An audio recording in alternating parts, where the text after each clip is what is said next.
like now wondering, I think the audio is doing okay, but I'm gonna want to check.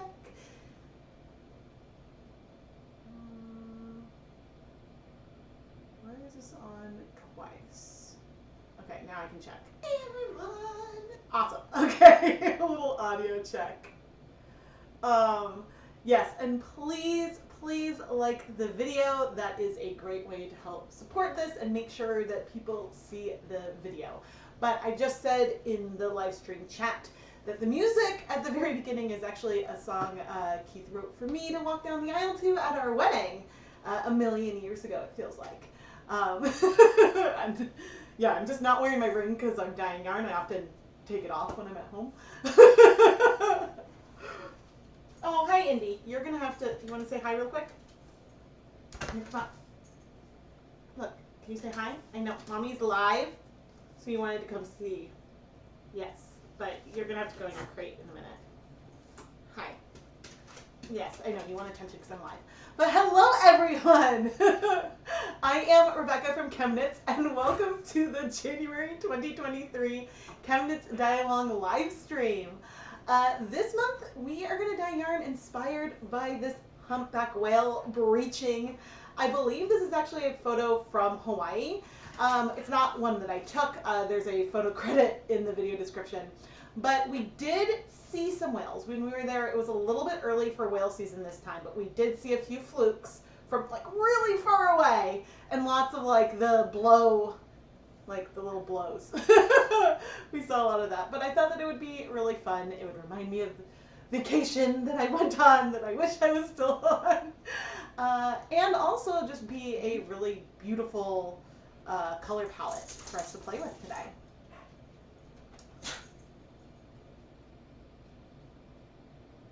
Hello everyone! Okay, but this is a dye along. So I'm going to be dyeing yarn line inspired.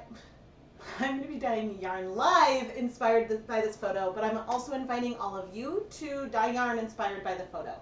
So if you want to participate and potentially have your yarn featured in the live stream recap that'll come out in mid-February, just share the yarn that you've dyed on Instagram using the ChemKnits Dye-Along hashtag, or look for this inspiration photo on the public ChemKnits Facebook page and reply with a photo comment. I'll have that post linked in the description so you can find where to go and submit your photos. And then I'll include a bunch in the recap video where I share my finished dry yarn as well.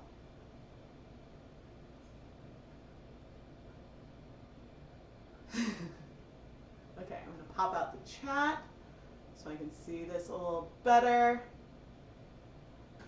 But yeah, it's like Keith and I were like, it's not our rings that's important. But also, like, I think pregnancy and then changing the ring because, like, my hand size changed and stuff also, like, shifted things. But my current ring, my 10-year anniversary ring, has, like, a little twist to it. It's, like, yarn reminiscent. It's very, very cute. Woohoo, vacation is awesome. All right, let's go. Oh, announcements. Let me make sure I have this up. All right, so we're going to talk about the colors in a moment and the colors that I picked. But first, I need to tell you about the Valentine's Day pre-order that I have going on. And I'm going to pop, oh, that was a very long link. That is not what I needed. I wanted to pop it into the chat. A mystery yarn. There we go. The Valentine's Day mystery yarn is going to start shipping, I think, tomorrow. I think I'm going to start shipping it tomorrow. I still need to dye another batch, but I think I've dyed the yarn for all of the pre-orders that I have at this point. And so I'll be dyeing more either today or tomorrow. But this yarn is going to come wrapped with a progress keeper, a sticker, and a handmade Valentine that I made and that I signed. I'm really, really proud of the card this year. I mean, I'm always proud of the cards I make, but I'm especially really pleased with how the one this year came out. I had a lot of fun designing it. And like getting the layers to work. I guess that's all I'll say. Maybe I've said too much.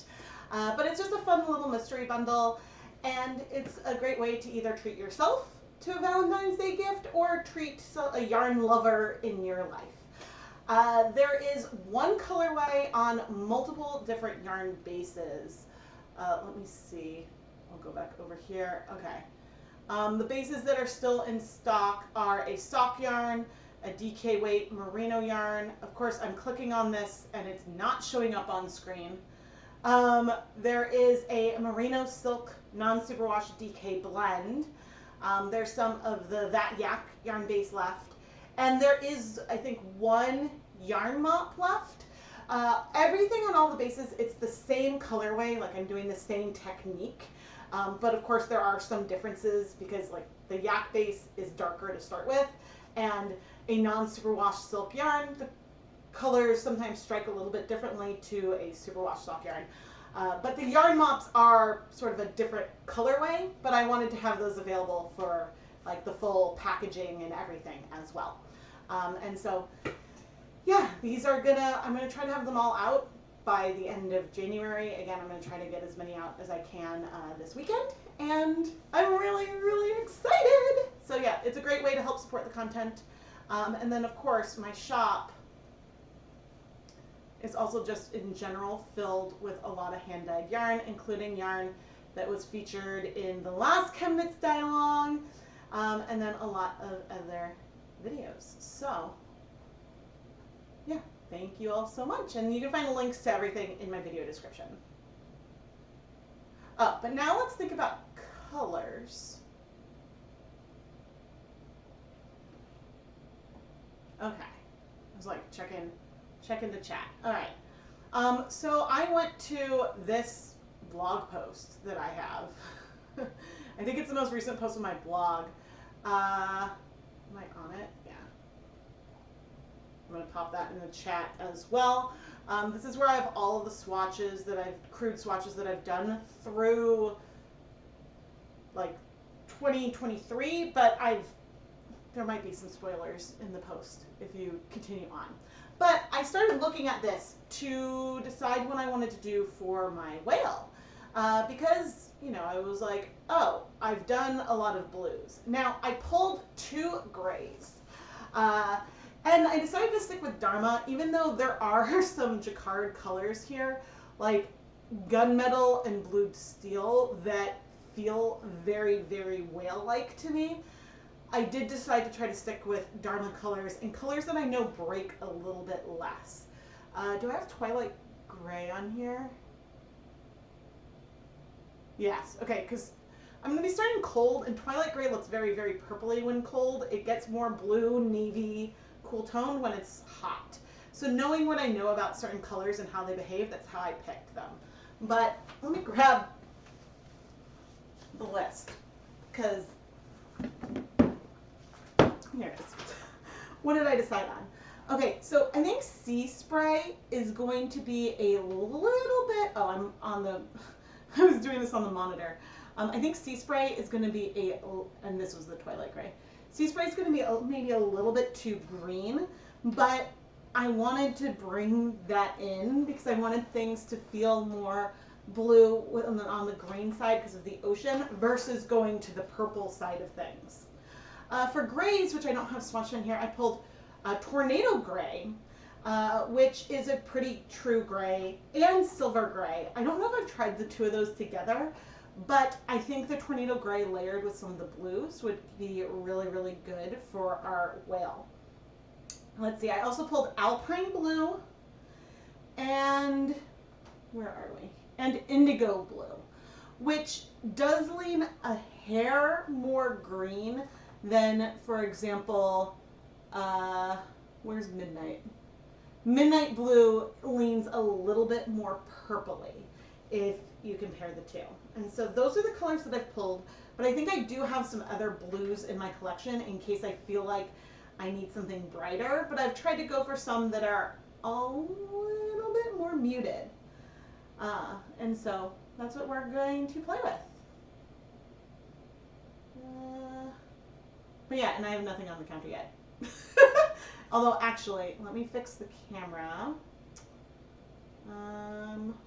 Where is my camera? Nope, that's this camera. Where's this camera? Oh, there it is. Okay.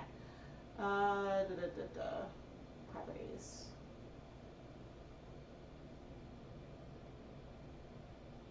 Nope, this way. Okay, but as far as techniques go today, we're going to use a dry dye powder and then I would say that the best way I can describe it would be similar to my shoebox method. As I'm out of focus, come on camera, I know I moved too close. Oh, come on. There we go. I'm going to do something similar to the shoebox method, but we're going to do the dry powders, then we're going to add more water on top of it and sort of move the colors around to get a bit of a softness to it, I think is my plan for today.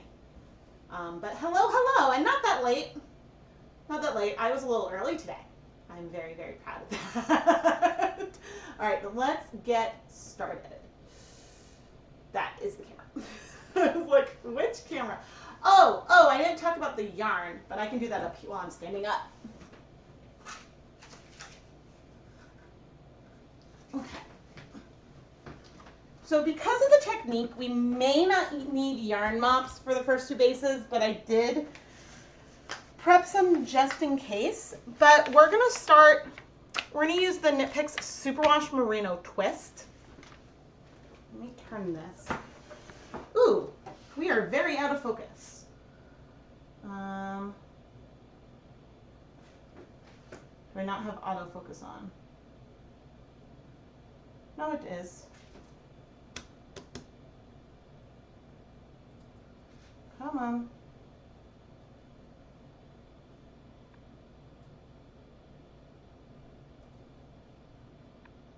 Okay. We're going to have Knit Picks Superwash Merino Twist, which is also known as Twill. It is a very, very bouncy, heavy worsted Aran weight yarn. Yeah, that's the way they describe it. And then we have another heavy worsted Aran weight yarn in Muse, which is a single ply yarn. Both of these yarns are 100% superwash merino wool.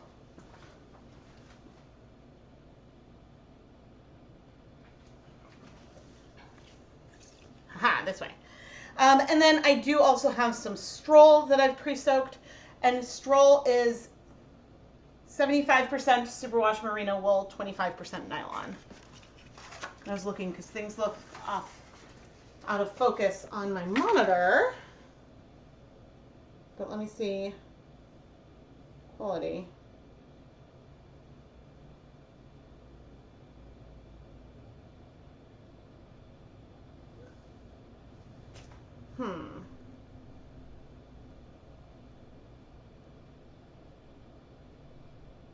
Delphinium blue is slightly red and more pastel. Yes, I'm not using delphinium because I don't really want to bring the reds in. And so that's why I've got Alpine, we've got Silver Gray, Tornado Gray. I do also have Platinum, which I don't think I'm going to need, but I brought that. Got some Sea Spray, Indigo Blue. Now, if I decide that we need it, I do have some Extreme Blue, some Platinum. I have Twilight Gray, but I do have Delphinium Blue in here as well because those are colors I was using for another project. So I have those on hand, but of course I have almost a complete collection of Dharma acid dyes upstairs. And wow. Okay, why is the focus looking fine here? It's so bad here.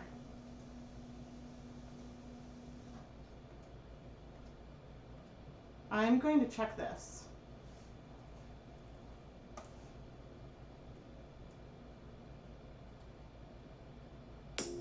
Whoop.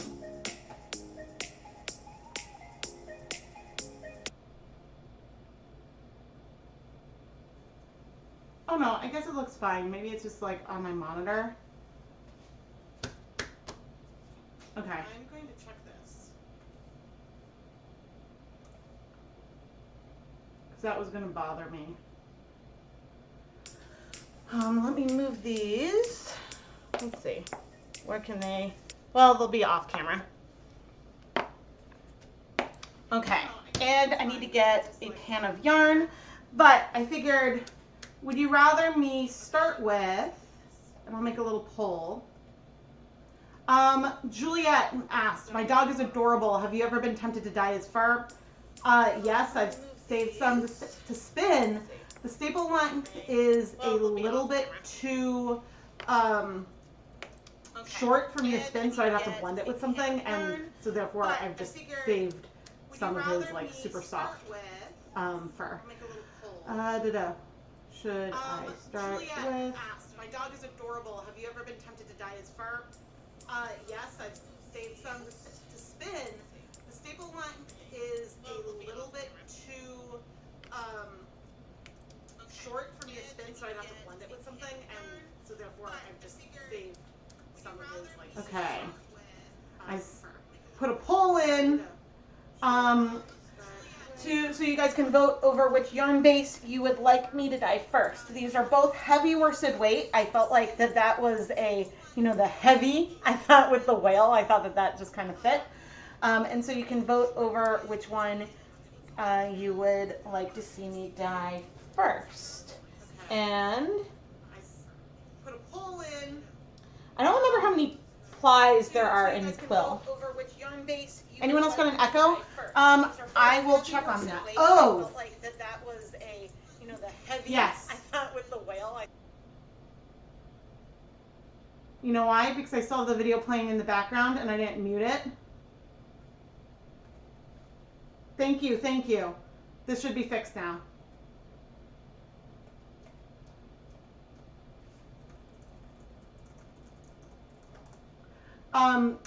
Yeah, because it was playing the desktop audio for some reason on this.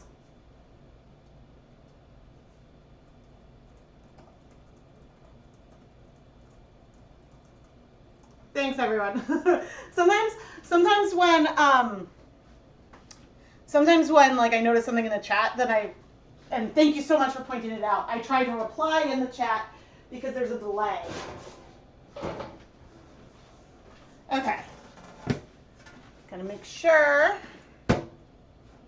And I'll move the both this guy. Nope, that's not who I wanted to move. Nope. Here we go. Move you over there. It looks like Twill is winning, but I'll give you guys a few more minutes. Can you ask for some advice with dyeing roving? You've never done it before, but you have some beautiful gray BFL that would be a beautiful base for this dye along. Will dip dyeing cause felting? It might. I have done dip dyeing on roving before, but I think I maybe braided it first. It got really heavy, and so it made me really nervous as I was dip dyeing.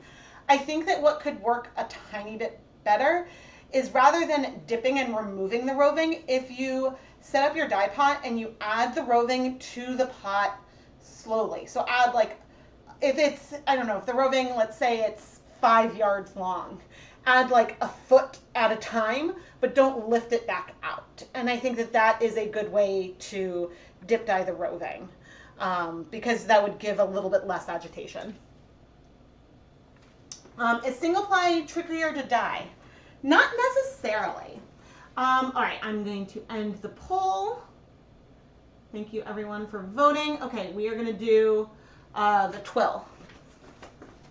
So both of these yarns are fairly dense and therefore low yardage. And I'll talk about that in a moment.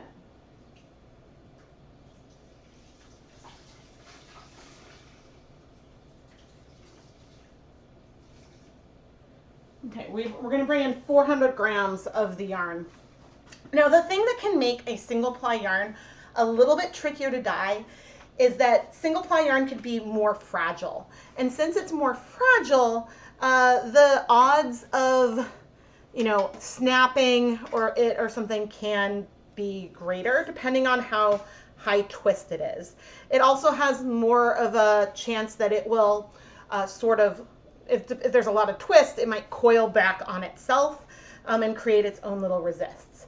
A positive of single ply yarn is since the individual plies in it are thicker, it's really great for glazing.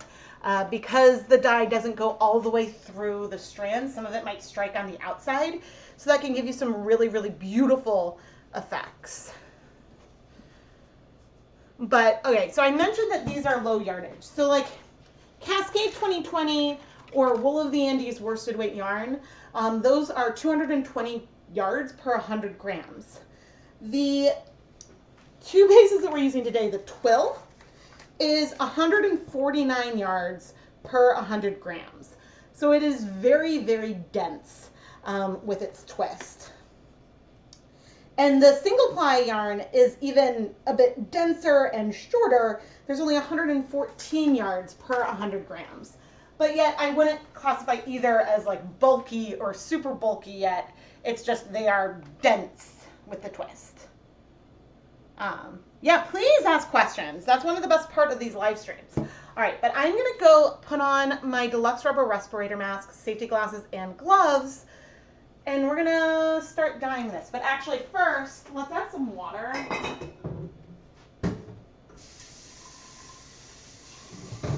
I suppose I don't need to add water, but we're going to. Let's see.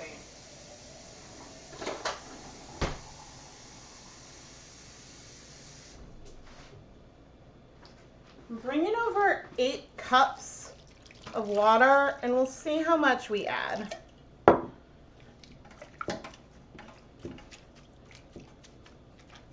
Because I do plan to add more water eventually. I just want, as I add the dye, to be able to like, sort of, you know, tap it in, is my plan. And so I guess of the 8 cups, I probably added about 6 on these 400 grams of yarn. But there's no acid in here yet. We are gonna add acid later on. And, okay, I do wanna get my phone.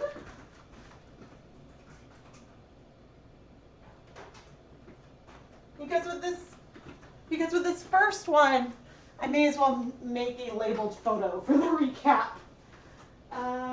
Let's see.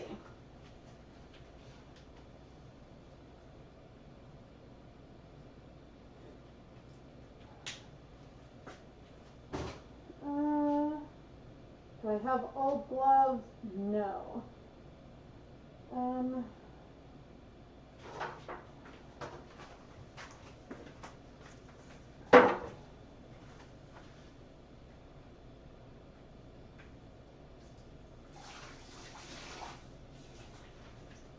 All right, I'm going to have a straw skein on hand as a yarn mop. And I still need my glasses.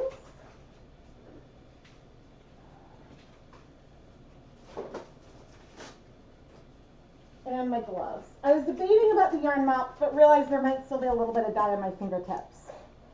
This is cold water. That's a great question, Toby.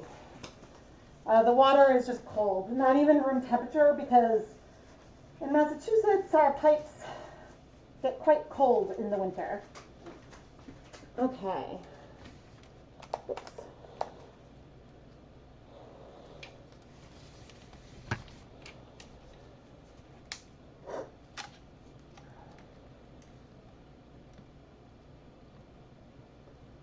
Okay. Let's get started. I don't know much about the order of the colors that I'm going to do, but let's start with some silver gray. Now, unlike Jacquard silver gray, which has like a bit of yellow in it, which might be the filler and might be to tone it, Dharma's silver gray, I'm pretty sure, doesn't really break.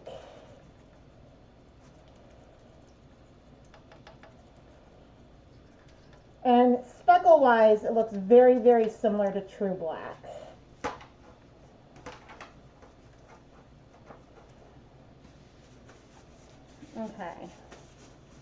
I'm drying my fingers before going into the next color. Feels like I added a lot of that. Let's do right next to it. I'm doing more like gradient-y with this first one. We're gonna go a little more random on the second pan. And after this first run of color, we'll probably come in and add more color as well. Yeah, the Tornado Gray is a great gray, but it is definitely bluer than Silver Gray. Silver Gray almost feels reddish, which like I don't believe it has any red in it. And Tornado Gray I would call a gray versus a blue, but side by side, I don't know if this is showing up on camera, it definitely feels way more blue. All right, next I'm going to do Alpine Blue.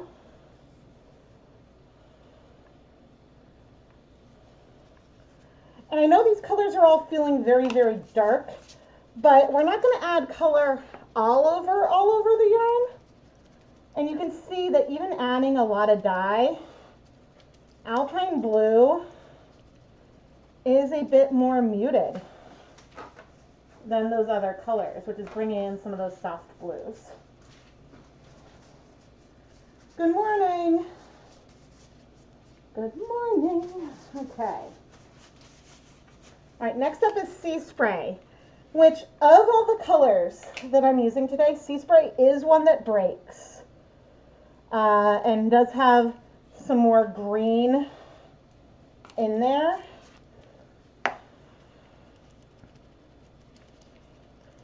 It is looking very, very green right now, but I think some of the blues may take a little longer.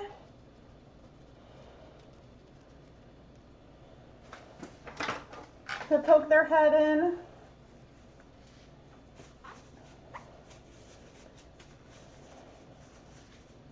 It's funny how almost purple the Silver Gray is feeling to me right there. All right, and then finally we have Indigo Blue.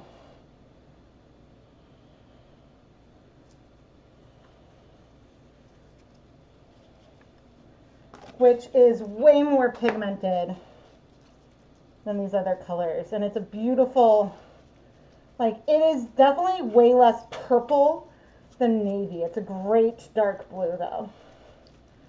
And the other reason why I picked Sea Spray is honestly because of ocean vibes and whale. I don't know, I like picking colors based on their names for dye-alongs sometimes as well. Okay. I am going to take off my gloves briefly. Same with the mask, and I need to make sure I write all of this down. Because if I don't write it down, then I won't be able to make a good picture for the recap. No, where are you?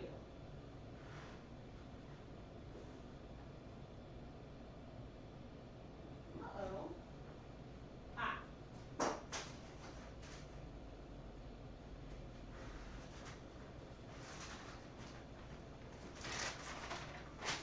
Today is the 19th. And I'm going to do me, camera, phone.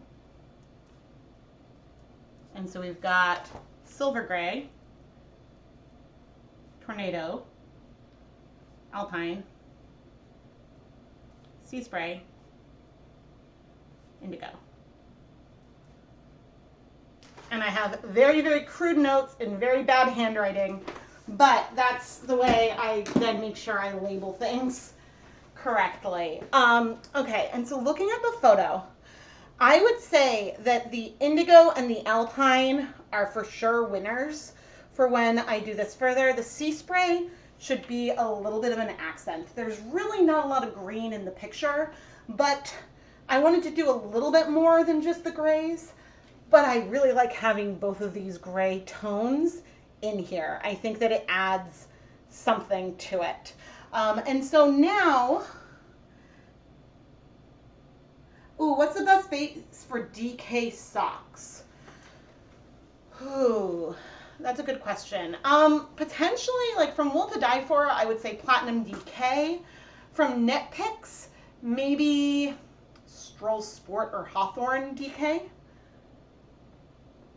Off the top of my head, but some other people in the chat might have some ideas. Does pressing the dye into the yarn give the dye into other side? Oh, well, I need to flip the yarn. I'll show you that in a minute. So it can push the dye all the way through. And today, I don't really mind if it does, because we're gonna get some of the whites and pastels because we're unevenly dyeing this, even though it looks way more ordered right now, because soon we're gonna add a bunch of water to this and like mix everything up.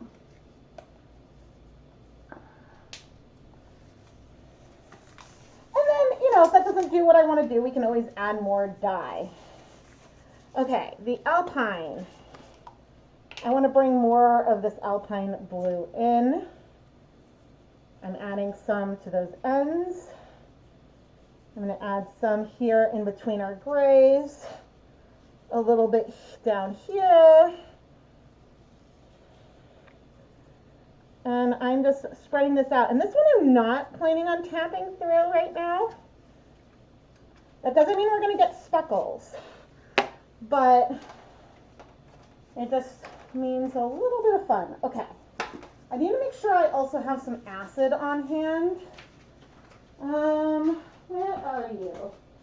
Because sometimes I still have a vinegar cup out. The reason why I often have a cup of vinegar like this, oh man, this other camera is still recording.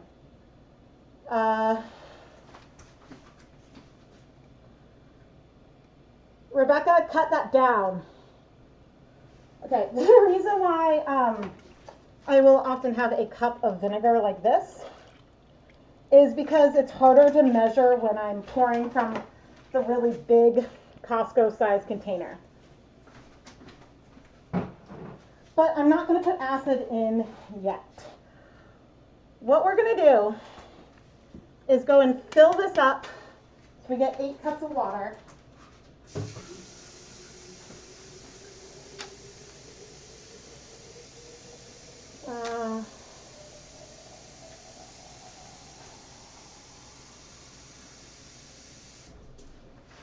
We already had 6 cups. And then we added, so we already had 6 cups. We've had no acid in here yet. And we're going to pour this all over. Oh shoot, I didn't show you that the colors didn't go through to the other side.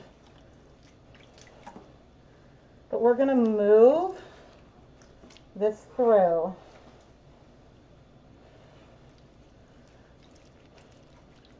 And you can see some of the colors are staying a little bit where they were placed. Others are not. Others are spreading more. Like the sea spray spread more. And if I lift it, you can see on the bottom there is less color there. I think I probably will flip this and we'll add some more color. But we're going to be adding some more color while it is wet. And you can see how we just softened and spread these colors that we have. But I'm now going to very carefully flip. And you can see we have a lot of blues in the yarn. But now you can really, really see that those colors did not go through all the way. Now, we're dyeing a superwash yarn here today, and my tap water is slightly acidic. And so that's why we're seeing some colors strike right away. If this yarn was non-superwash, we would have had things spread a lot more. But we're getting these soft, that was loud, soft sky tones in here now. That was the gray side last time. So we're just going to do We've got more water in here now, so I'm taking a little bit more care to spread the colors out a little bit. But I'm also not tabbing them in yet. I'll do that in a moment, but I do want my hands to be dry.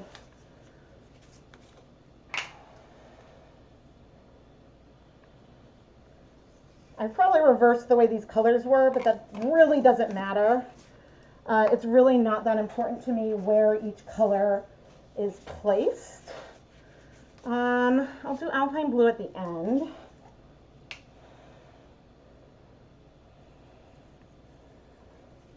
And you can tell that I'm really thinking and focusing when I go a little bit silent.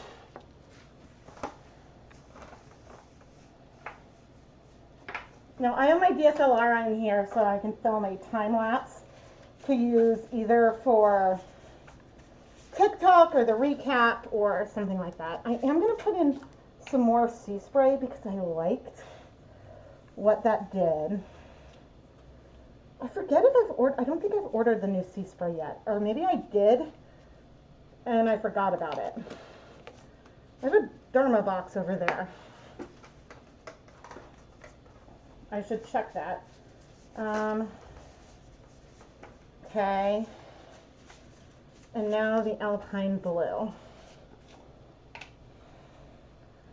And it's possible that we will end up with some specklies on here, and I am okay with that.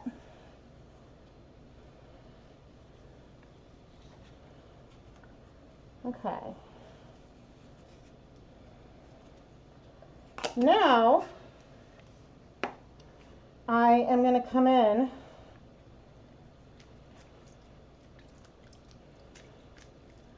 and let these colors spread out onto our yarn. Moving it some, this time, because I didn't push it in right away, we are more likely to get some speckles in here than we were before. But now I'm going to add some acid. Let's do 1, 2, 3, 4 tablespoons of white vinegar.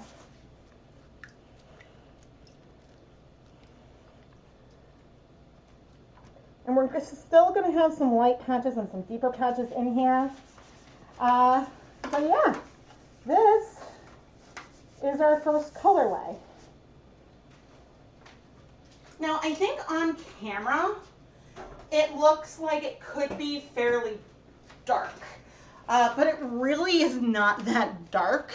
There's a lot of medium and potentially even some pastel tones in here. But what I've done here is create a color that does have some overall softness to it. There's definitely going to be a little bit of speckly in there that I can see now. But yeah, it's amazing how fast, even without acid, some colors can start striking.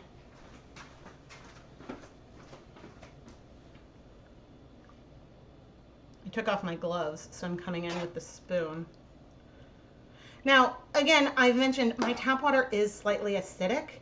And so if you have, if your tap water isn't, then the colors might spread more than what we've seen them do here for me. So that is something that can happen. But now I'm going to take this and go heat set it. So I'm going to take it over to the stove and just start heating it, and we'll heat it for at least 30 minutes.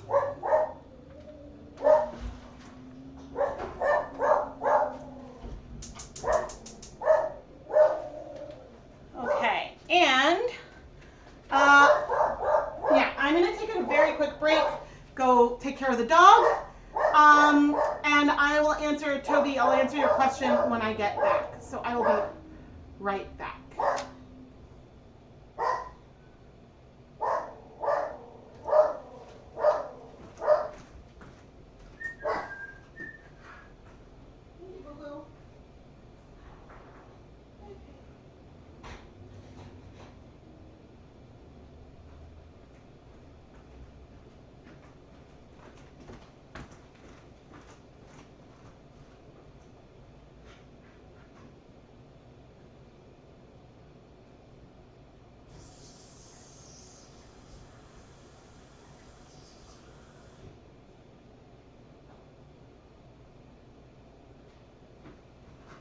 I know I didn't turn off the audio, so I know you can still hear me as I walk around.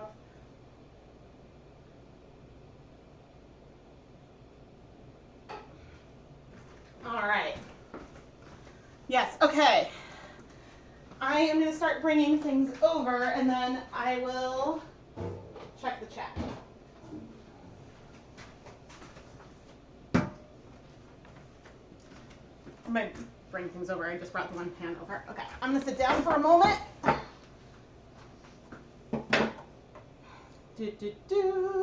Where am I? Hello. Okay, let's see. Lots of comments I didn't see while I was focusing on dyeing, so I'm going to go backwards. So Toby Knits asked, how much vinegar do I know to add? Which is a really great question.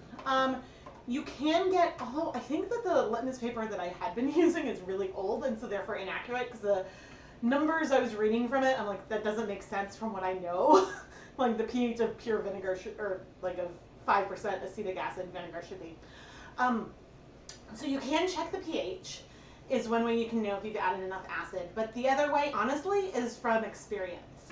So I know that with my tap water, with most dyes, a ratio of 2 to 3 tablespoons of white vinegar per 8 cups of water is enough for the colors to bind. Not every color, sometimes things might need more, sometimes things might be okay with a little bit less, but that's around what I do. I tend to add more acid than that overall ratio if I want things to stop spreading, if I want them to really start to strike where I've added them.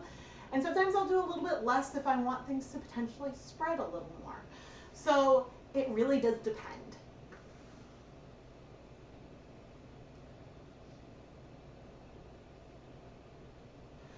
Yeah, so I mean, 6.5 is still slightly acidic. So, but yeah, it depends, like, you know, and it's why there's sometimes, I've had a lot of questions about like leveling agents and going for true solids and things like that.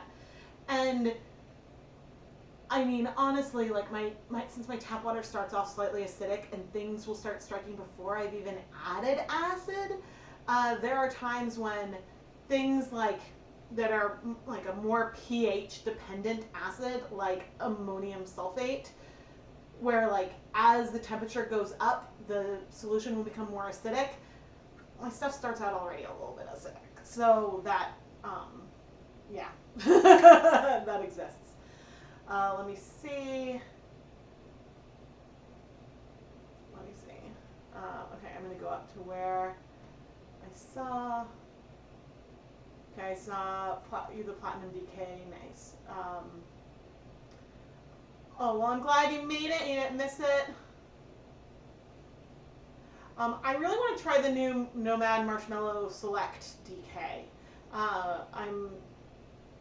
I'm very excited to see that. But for socks, so I don't wear a lot of socks, so therefore I don't knit a lot of socks, which I need to make socks for Keith.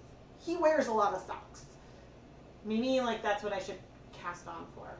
And I should just pick a yarn from my collection that I've saved and make him some socks. Okay, anyway.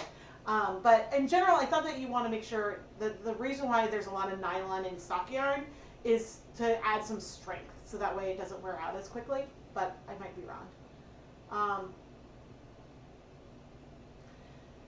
Yeah, I mean, the sea spray, there's the tiniest hint of green here near the horizon almost, and like almost some green in the grays there, which I wanted it to be more than just blue and gray, sort of like the direction I had gone when I did the Blue Jay yarn a few years ago. So I wanted to bring in something a little bit more oceany. Let's see. Okay, I think that I've had that. So yes, but with citric acid, a tablespoon would be way too much. So with citric acid, you need a lot less. And so as time goes on, you'll figure out a proportion that works for you. If I'm using citric acid for speckling, on its own, I don't think, with no acid in there, I don't think it's necessarily enough for things to strike pretty well. I usually like to start off with an acidic kind of base already, but it could be enough. I don't think I've done that experiment, but whenever I do experiments with like pH and acidity, that really comes down to my water, where I am. Kool-Aid has citric acid in it, so you don't need to add any. Yes, Kool-Aid has enough citric acid that you don't really need to add any other acid. But the Easter egg dyes have the sodium bicarbonate, and so then you have to add a lot of acid, which I learned the hard way, and I was very confused and did not think to check the pH. And there were some videos that I was like, what is going on? And yeah, because also the older Easter egg dyeing videos that I had done were in other apartments and things, in other states even, and so therefore the water chemistry might have been different. And the original Easter egg dye tablets I bought used to have citric acid in them, and the newer ones don't. And so, yes, that's all been things that I was like, ooh. So sometimes if things aren't working, it can be worth checking your pH. But different pigments require slightly different conditions. So there's some pigments that will strike right away with me adding no acid. And there's other pigments that definitely will not, like a fluorescent pink. And so those are all things to consider as you're dyeing yarn. But I think on our single ply that I'm going to dye next, I'm going to use the exact same colors, but I'm going to go in the same kind of overall technique, but my plan is to go a little bit more random with the placement of colors. And because I liked that we got a little bit of speckly things from that, I think what I might do is add the dyes on, not press them in right away, but press and move once I've added dye to both sides is what I think I'm going to do this time. Tara, so the Easter egg dye tablets, like the, here, I'll pull up a thing in a moment.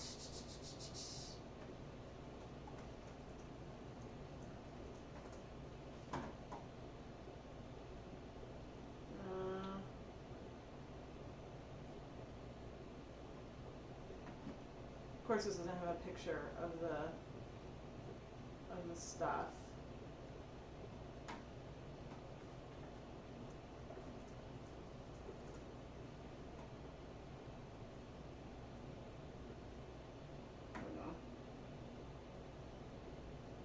Oh, come on, just show me one of the kits. Okay. Oh well, here. Okay, so this is the kind of thing that I'm talking about, which I often will put links in for Amazon. This is like not what it should cost. It should not be $9. These are usually like $1 to $3 at, say, Target, and I recommend, if you're buying them, to either wait till after Easter is over, the day after Easter, when they go on clearance, but also when you're shopping, look for the number of dye tablets that they say they have. And so I don't care about the extras, the crayons, the stickers. I look at the ratio of the price to the dye tablets, because sometimes there's really big kits, but they still only have 9 dye tablets. But we can see over here, and some of the kits have changed their colors over the years, but where is the, nope, Spanish, where's the ingredients?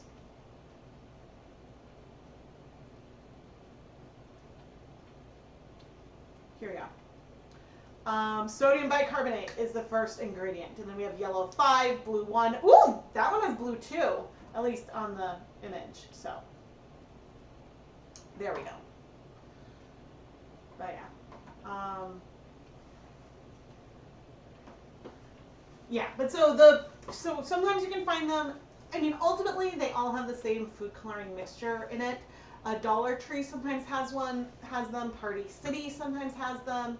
You might find them at your regular supermarket, but yeah, I mean, I really enjoy using them, but to be honest, and it's fun because they're solid and they dissolve, and that's a lot of fun, but it is much, much cheaper to even go and buy the $20 Wilton Color Right food coloring system and then make your own rainbows from that. It's just not as fun as using the pellets. The pellets are a lot of fun. I have a whole playlist of videos I've done with those pellets, but it is ultimately much more expensive than some other kinds of food coloring. Yes, wait for like the Easter weekend or the day after Easter if there's any left. And then often, here we go. I'm going to move where I have the dish. But you can also usually, because I'm Jewish and so we don't do a lot of Easter egg decorating or anything. Although we do Easter egg hunts for the kids because it's important to my husband. What was I saying? But Easter eggs. Oh, but a lot of times the stickers and things I can put on like the Buy Nothing group, the local Buy Nothing group, and someone will pick those up and use them and like bring them to a church, which is nice. This is so pretty. And I know the little bit of green really isn't in the photo, but I love the way that that color is making everything else pop. It's adding like a warmth to the cool tones, oh dear, that we have all over.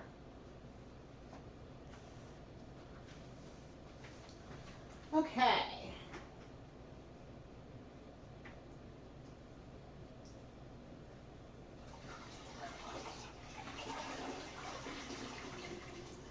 So this is the Muse sock yarn. And so, no, not the sock yarn. This is the heavy worsted weight yarn. Originally, when Knit Picks came out with their Muse sock yarn, I got super excited because I was like, ooh, single ply sock yarn. That's awesome.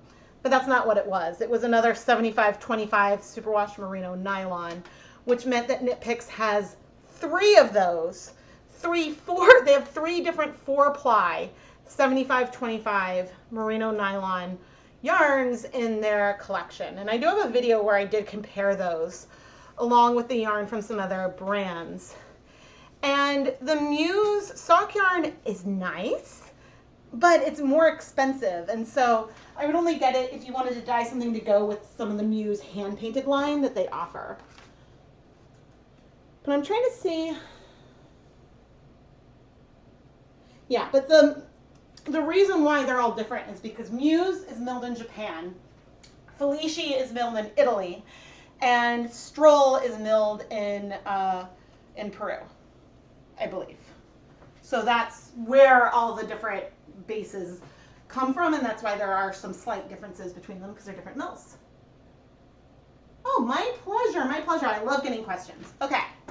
Oh, and our yarn mop is doing nicely here.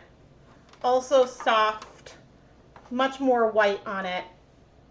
In general, the yarn mop kind of technique, excuse me, on purpose is really, really good for the inspiration that I have going on today.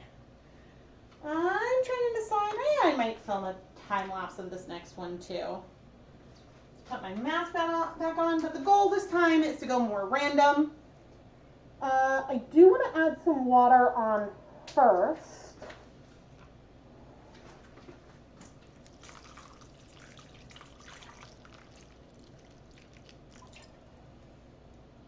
Yeah, we may as well just do 8 whole cups. So the dye is going to spread a little bit when we add it. Again, this is cold water. We have no acid in here. And the goal isn't to get speckles, but we might end up with speckles. So I'm leaning in to the possibility of speckles. So I want the dominant color to be our alpine blue.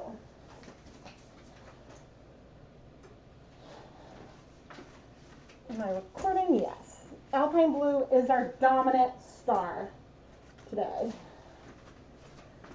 Okay, so we're going to start with a little bit of some sea spray.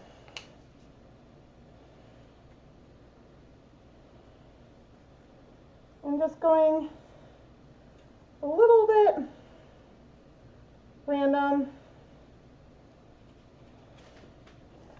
Trying to get some on every skein is the goal, but the sea spray is definitely an accent.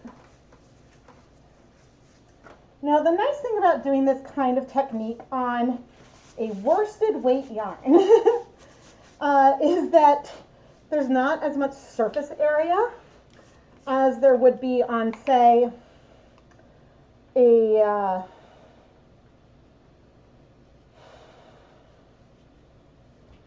my brain stopped. There's not as much surface area as on a fingering weight yarn, so therefore I wouldn't feel the need to flip the yarn nearly as much. Now, you can see that by doing it this way, there's going to be more differences between the different skeins, which it should have also just in general a more organic kind of feeling overall. Okay, Tornado Gray, which I need to make, like print and make a little topper for.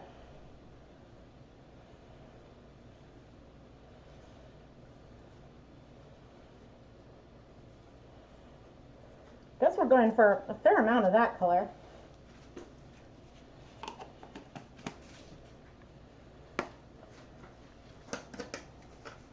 I'm going to need to add some water or some acid to the yarn mop soon.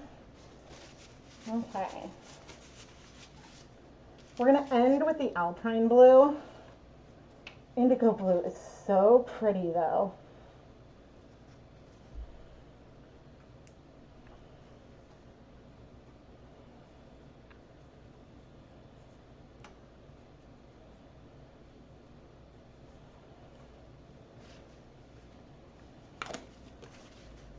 Again, you can tell how much I'm thinking when I stop talking as much.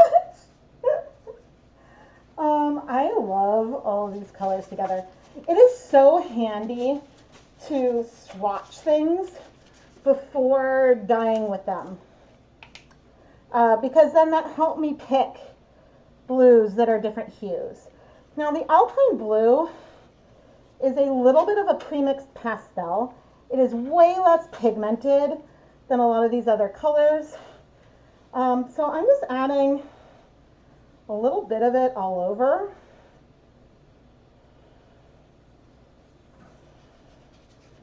Just to bring in some blue. Which, I mean, we've got blue with the indigo and some blues in with the sea spray. So we have blues there. I'm sorry, everyone, I can't see the chat very well right now because I have it blocked. Hopefully there's no audio thing. Ooh, I see some great questions that I'll come to in a moment. But now, we're not pressing it in, but we're going to flip. And that's going to cause some of the colors to spread. And certainly you can see that we started to get this softness in here. We will be pushing on everything in a bit, but we might end up with some speckles. Let me move this over. Okay, so I can see, and we're going to apply color to this side as well. Let's see, is there a good source for worsted weight yarn with nylon in it? That is a good question. I'll have to think about that for worsted weight with nylon. I know some bulkies, but I'll look in when I sit back down. So wait, there's a question of how long does dye powder last? You bought 8-ounce jars not knowing how much you've used and you have a lot of powder. It can last a while. I have reordered only a handful of colors in my years of dyeing, and these are 2-ounce jars. So the colors I would be more likely to get in 8-ounce would be something like true black, dark navy, colors like that. So one perk of buying a larger quantity of dye in certain colors is that sometimes there's some variation from batch to batch. So not only can things be cheaper when you buy a larger batch, but but then that also protects you a little bit. What?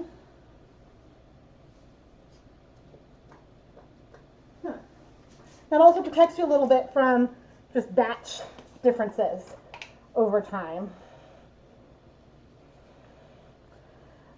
If you have, sorry,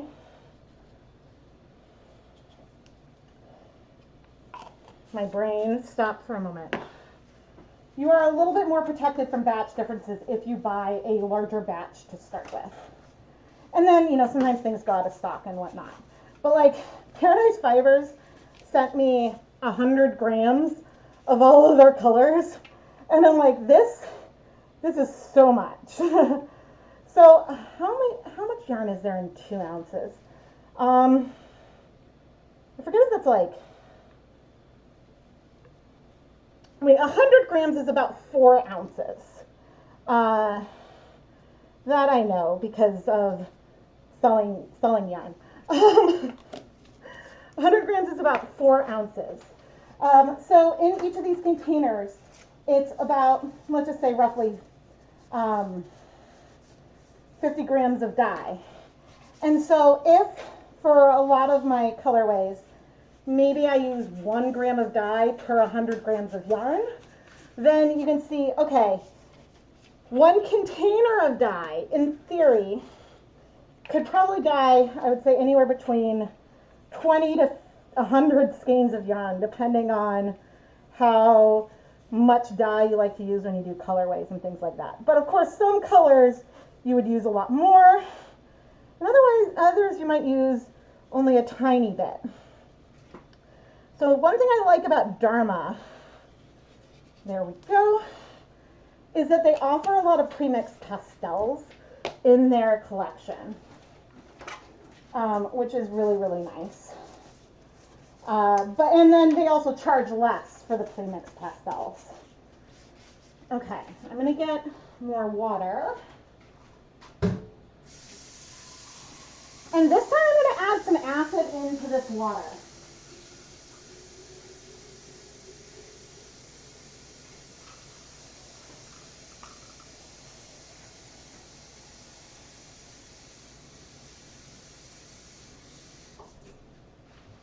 Okay, I'm bringing over 8 cups of water with 4 tablespoons of white vinegar in it. So we're adding acid as we're letting these colors spread. And it's okay if we have white left behind. But now for the first time, I'm just helping things move. And what's funny is that I'm definitely seeing more of that sea spray sort of like stay in place, because I think some of those yellows are striking faster. Now, I want to add a little bit more acid, I think. Let's just add another 2 tablespoons of white vinegar. And we're going to take this to the stove and start pre-soaking it. Or pre-soaking, heating it. I never did set a timer for the first colorway.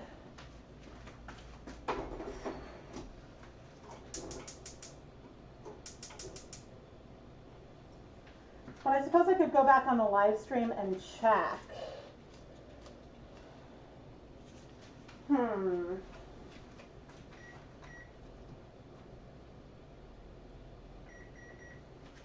I can also use my spoon. Okay, the dye bath is clear on our first colorway, which is good. Here's the status of our yarn mop. And I'm going to add, it had no acid on it at first. I added just a tablespoon of white vinegar on it. And I'm going to squeeze. And you can see how like it has all these colors coming out. And I'm just sort of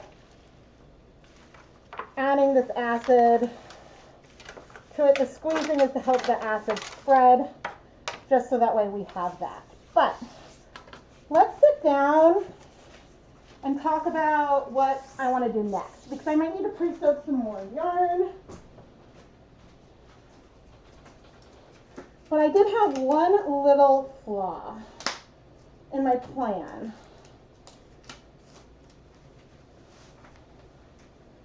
And that is, I considered doing some speckling also. But I also, don't have enough yarn pre-soaked, which that's an easy fix. But the other thing is I don't have another steam pan. And so I need one of these to finish. Which again, isn't the end of the world. Oh my gosh, this is so pretty. I am obsessed with these colors. But now I'm going to go and check through my stream. Let me see. And then I'll go through and look for questions. And this time I have the desktop audio off.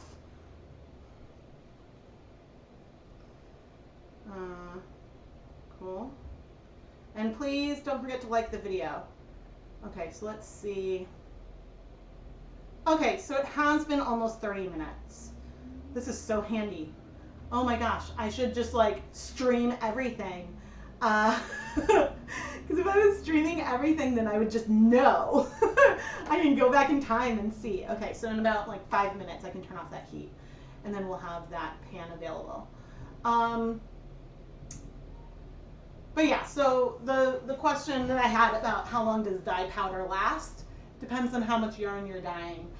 If you're a small medge dyer dyeing just for yourself, honestly, like jacquard could be a good option. They sell half-ounce jars, which those I've used up more of those. I think a half-ounce is only about 12 to 14 grams or something. And they're smaller, and so it just depends on what you and how you want to dye. If you want to do a lot of color mixing, you can do a lot with just having some primaries that you mix yourself and things like that. Blues are your favorite. You have 6 or 7 blues from Dharma and 1 to 3 of every other color. I love blues. Their Chroma by Knit Picks is superwash wool. Yes, that is right. That's what I said I was going to look for. Chroma is a wool nylon blend. It's 70% superwash wool, 30% nylon.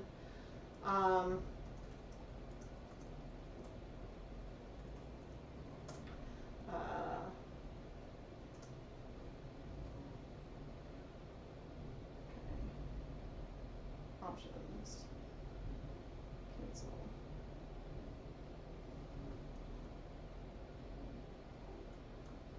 I guess it won't let me refine this by worsted. Let's see. Let me shrink this again.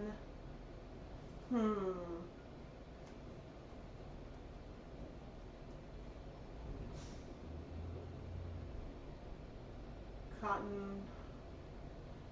Woodland tweed has alpaca and some viscose.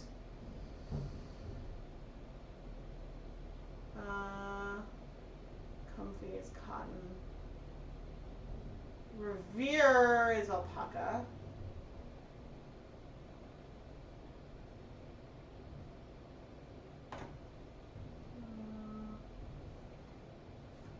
Oh, those are minis. Yeah, okay, so Knit Picks does not have one. Let's see. Why? Oh, because I have the window so small. Yarn.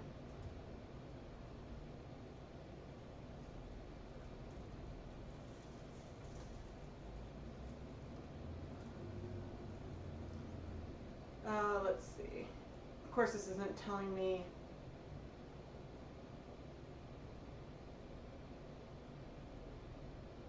Cash Aran, that would have cashmere in it.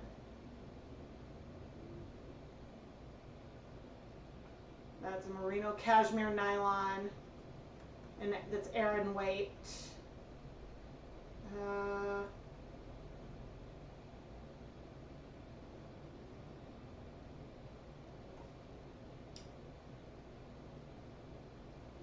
What's BRB gold?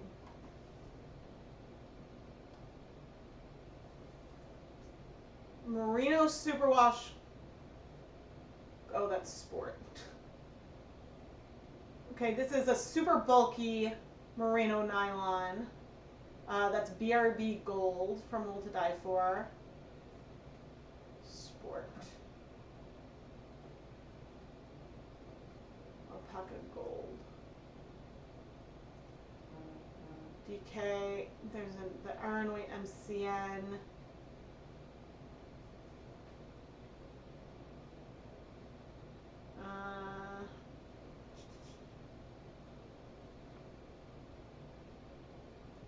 Yeah, I mean, I don't know if they have one. I feel like I saw one somewhere. I don't remember.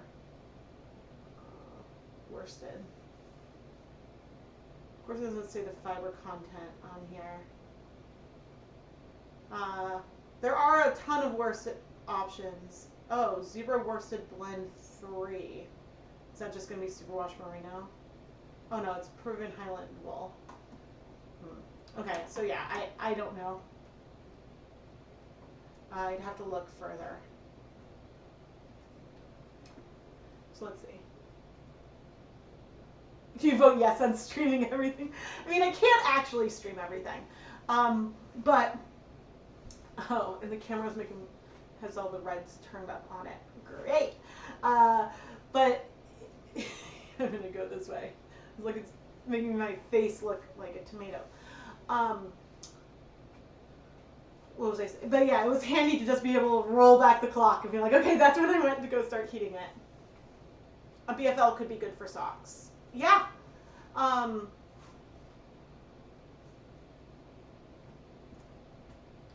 Yeah, so Wool to Die For, if without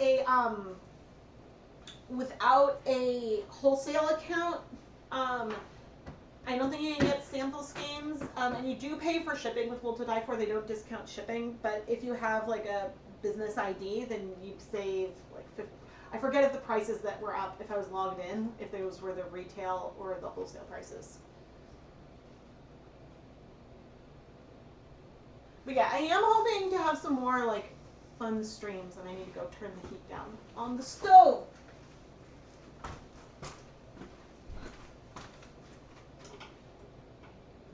This is so pretty. I can't decide if I like the more random placement better or the more ordered placement. All right, but yeah, I got distracted, but I was going to talk about what we're going to do next. So, yeah, we could do like the same kind of thing, but on sock yarn. We could do something more like speckled with heat on it, so that way I can try to, it's funny, I don't know all these dyes super well, so some of the colors may spread if I do speckles, but we could do something speckly. We could do, yeah, lots of different things. So,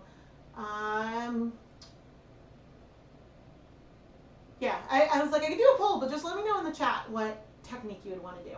Now, beforehand, there was a request for me to do a sock blank and to hand paint onto it, which is an idea that I enjoy, but I think if I was going to do that, I would do it for an episode of Dye Pot Weekly versus doing it in the dye along. I'm also nervous about my ability to draw a whale.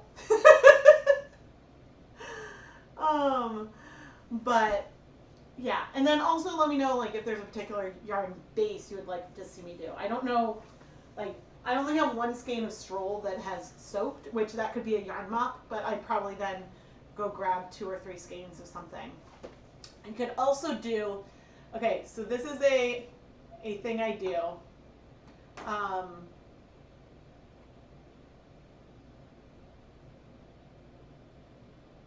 Okay, in my shop, sometimes when I'm trying to decide what colors to dye, I'll go through and I'll pull up a section and see, which one is this are you from? Oh, that was like this was like a Leave No Dye Behind skein. Oh, that's pretty. I like to look through and see like, oh, okay. All right, in DK weight, I don't have anything similar. In fingering weight, that one has more green. That one doesn't have gray. That has a few similar vibes. But yeah, so sometimes I will look through and see what I have. And actually, I'm I will say, of all the yarn I have, this one I'm so surprised I've had as long as I have. I'm like obsessed with this. I think this is the most similar. What was this? Oh, this was when I did the Eco Superwash. Oh, wait. But yeah, I'm obsessed with this one. And I'm surprised that it's still in the shop. But anyway. Oh, that's another great question. I'm seeing, okay, everything's cool. How do I store my dyes? Stacked on a shelf inside a box in plastic bags? Great question. And I could show that because I have it right here. Okay, so I have these out of focus, but these IKEA boxes, and 2 of them fit on the like Calyx shelf that I have. These aren't like a perfect seal, but I like that the lids come on and off, and the lids really do click on. So while it's not airtight, it does prevent like some amount of spills if I were to drop it. Some of them I do have a little label on them, some of them I don't. Right now I have 4 of these containers for Dharma and 2 for Jacquard. And then I have like 1 for fiber reactive dyes and stuff like that. These are all at the bottom level on my shelf. Liquid dyes I store inside they're inside a storage container, inside a tub to protect against any leaks or drips down the side underneath a sink. And so that's where I store those. But these are just stored on a shelf. How about dyeing a skein lightish blue and then speckling on it with the other shades? I thought about that too. I think that there's a good chance, especially with the darker blues, that we would see some blue spread. And so I think rather than doing like a tonal first, I think I would be inclined to try speckling and then, if needed, over dye with more of a blue if it feels like it needs it. You're going on a yarn diet for real this time? Well, you know, this gives me a nice awkward segue into, and not calling you out, Jacqueline. But if any of you would like to indulge a little bit, do I have? No. I do have my Valentine's Day, Mystery Valentine's Day yarn pre-order going on right now. That was not a very smooth segue. But the mystery yarn is going to come wrapped up. It comes with a handmade Valentine made by me. It's going to come with a ChemKnits themed sticker. It's going to come with a progress keeper that I've made. Or I didn't make the charm, but I assembled the progress keeper, which I'm saying because sometimes I do make charms. So it's going to come wrapped progress keeper, sticker, and handmade card signed by me for Valentine's Day. So, yes. But I'm not calling you out, Chuck. I was just like, ooh, yarn diet, but if you want to indulge, yeah. I made the segue awkward.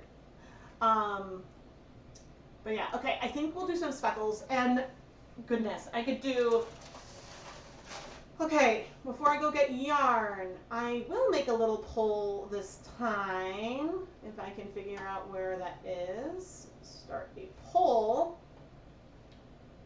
Speckle, yarn, sock, okay. And so it's probably stroll versus swish, because I think that that's what I have the easiest to grab, but we'll see what you want. But yeah, you could see my little method. I'm like, okay, looking through my shop, because sometimes I'm like, oh, you know, which I suppose it could be like, oh, what, I could also look and be like, what colors have sold versus what is remaining. But sometimes there'll be a ton of pinks in the shop. And so then I'm like, okay, if I'm going to dye pink, I'm not going to want to dye it on this base. I want to use a different yarn base.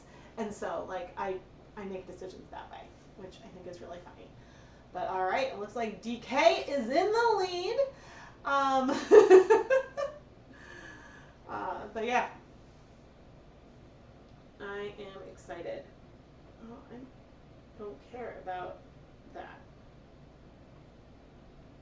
Ooh, pretty. Just checking for. Oh, yay!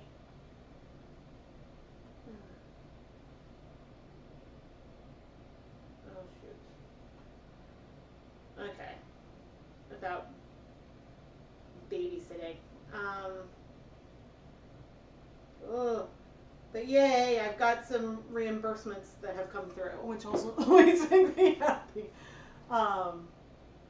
Yarn diet, no one needs that negativity in their life. Hey, it's not negativity. I fully understand. It's funny because sometimes I still buy yarn from other dyers that I like and want to support, but I mean, I could probably make do with my stash and never buy yarn again for the rest of my life. But of course, that's not going to happen.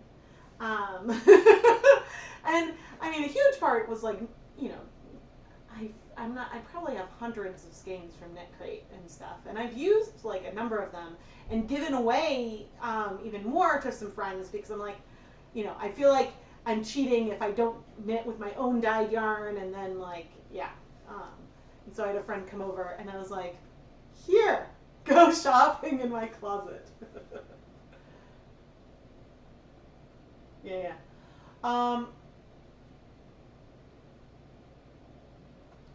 What's the difference between proactive Dharma dye?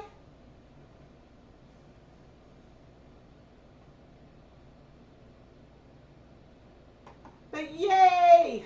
Let me see.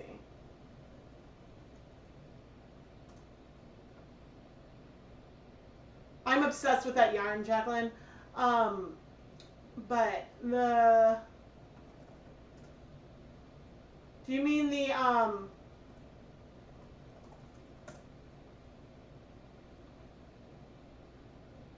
do you mean the, like, the Dharma set acid dyes? What's proactive?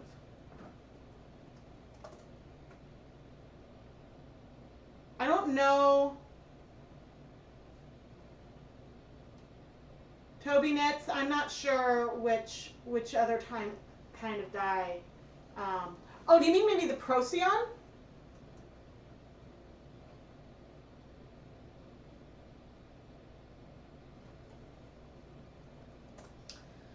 Okay, let me... So the fiber reactive dyes, that's a great question. Oh, and then I should end the poll. I'll go get some Swish in a moment. It doesn't need a pre-soak long, thankfully. No worries, autocorrect, right? Okay, so the fiber reactive dyes can be used with soda ash to dye cotton and other plant fibers, or you can use them with vinegar to dye wool, like acid dyes. And so there are some dyers who prefer to use fiber reactive dyes as acid dyes.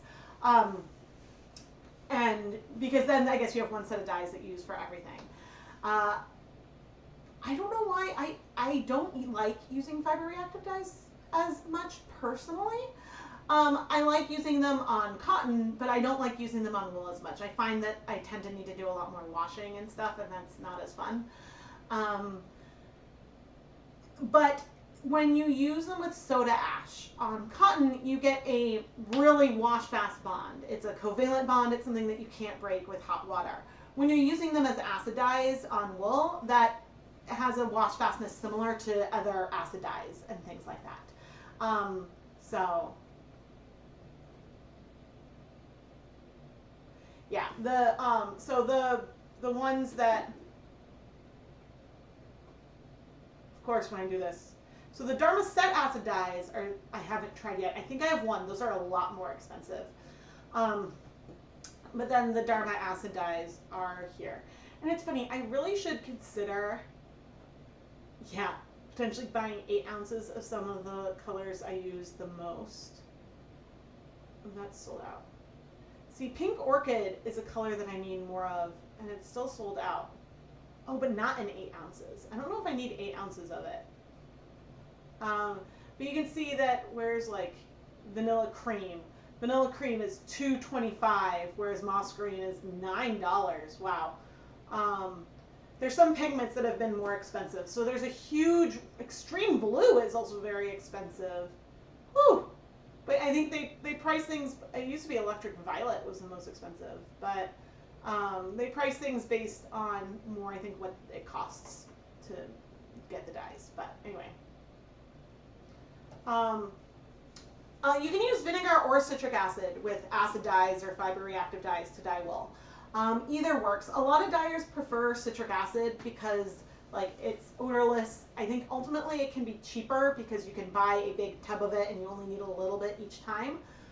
Personally, I started dyeing yarn with vinegar, and so that's just what I've been comfortable with, and that's what I use. I also like using it because it's a little easy. You can find citric acid like sometimes in the supermarket or stuff, maybe a specialty, supermarket, but I like using vinegar because I can find it easily in a store, and I think it's less intimidating for people. What's it like dyeing with soda ash? You have some cotton to dye. Would you need a respirator when using soda ash? I do put on my respirator when I am measuring out the soda ash, but once it's dissolved, then I don't. And so like, but these days, like I will put on my respirator mask if I'm mixing tulip tie-dye, which has soda ash mixed in those bottles, because I do enough with powders and stuff that I just want to protect my lungs. And so since I have the respirator, I wear it when I'm doing almost any powder now.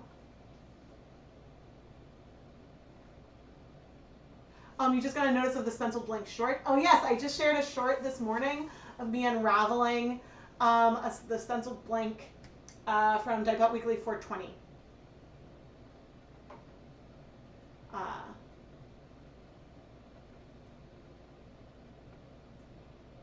But yeah, okay, I'm gonna go get some swish.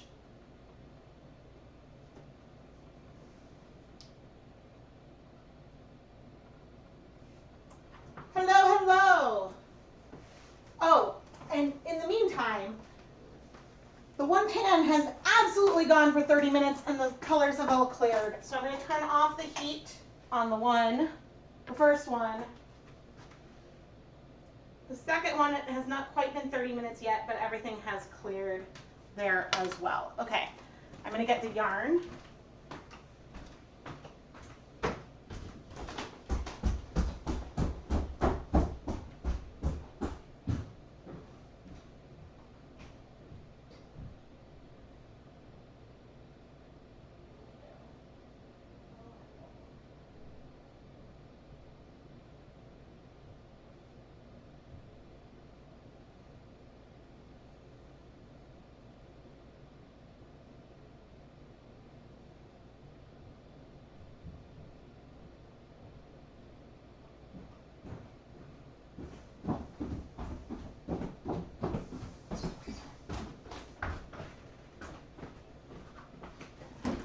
All right, 300 grams of Swish DK, and I'm going to pull out, since we're going to do some speckling,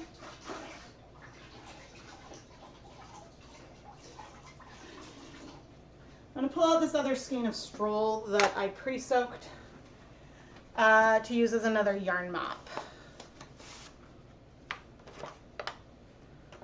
And I'll bring a hot plate over.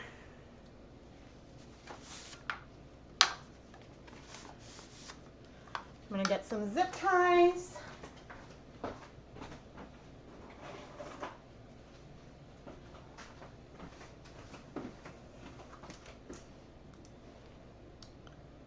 And so when I'm putting the zip ties on, I always look for where a tie is on the yarn to make sure that I can have it held correctly. And so like when I have a skein that's folded like this, before I try to open it, I will always look and open it near one of the ties. So that is my strategy. That zip tie is a little annoying. And so we're gonna get like chunkier speckles today is sort of what we're going for. But I'm gonna go ahead and pre-soak this. It doesn't need to pre-soak very long.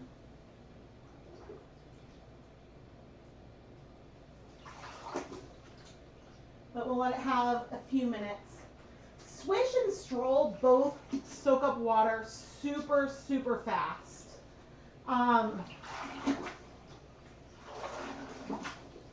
And so therefore, I don't feel the need to have them pre-soak as long as I might some other yarn bases that I don't use often. Okay, let's get some stuff.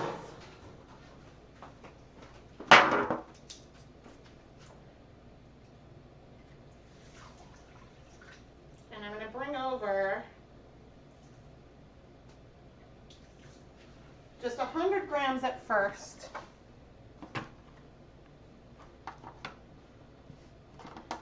Of the very first colorway that we dyed. And the blue is definitely richer in here than the blue of the whale, but it is so pretty. It is so, so pretty.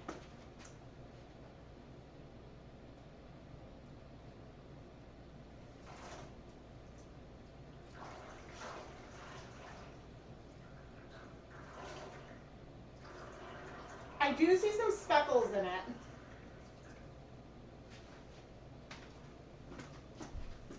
But I like how even the brighter blues are softened, and there are some paler patches in here as well. This is gorgeous, and I'm going to set her aside to cool, I think.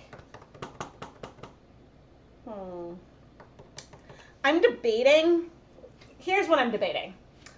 I'm debating using the same dye bath for the speckling, which I might do. The colors might spread a lot, but that's okay. I think I'm going to stick with that dye bath because I want to. All right, we're going to move the mops, move everything here. Get the hot plate.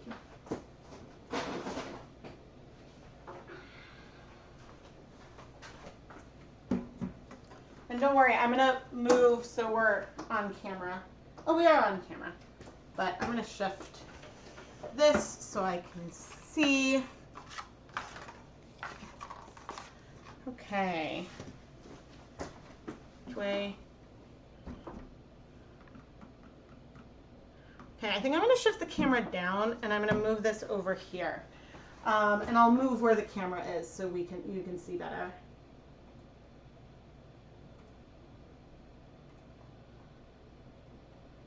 Pan. Okay, and I'll move it a little bit over.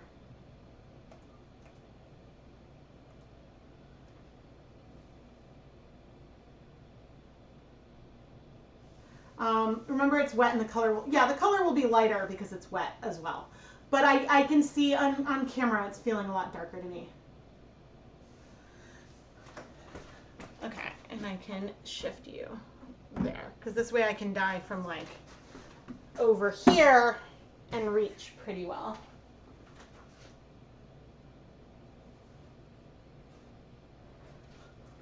Really checking to make sure the sides of the pan are cold before bringing this over. Okay, good. It's all visible on camera.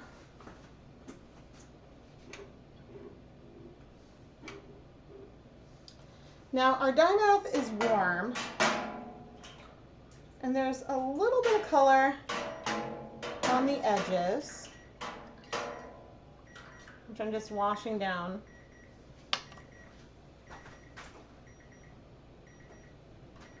I'm going to give, even though I think it's fine, I'm going to give the other set 10 more minutes on the heat. And we're going to bring our yarn into our dye bath here.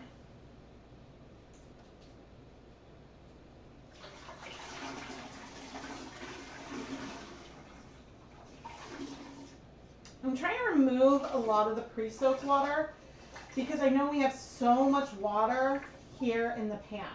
Of course, we did lose some water volume when we removed the yarn, And we lost some water volume when from evaporation. Where are my tongs? Are they on the couch? Oh. They were over here.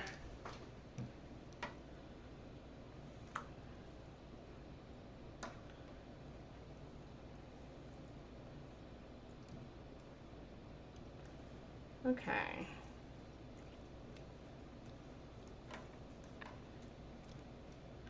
And so we still have yarn at the surface, but the colors will be able to spread as well. And it is warmish, but it is not that hot yet. I do think I want to wait for it to warm up a little bit more. Then I have the yarn mop just off camera over here.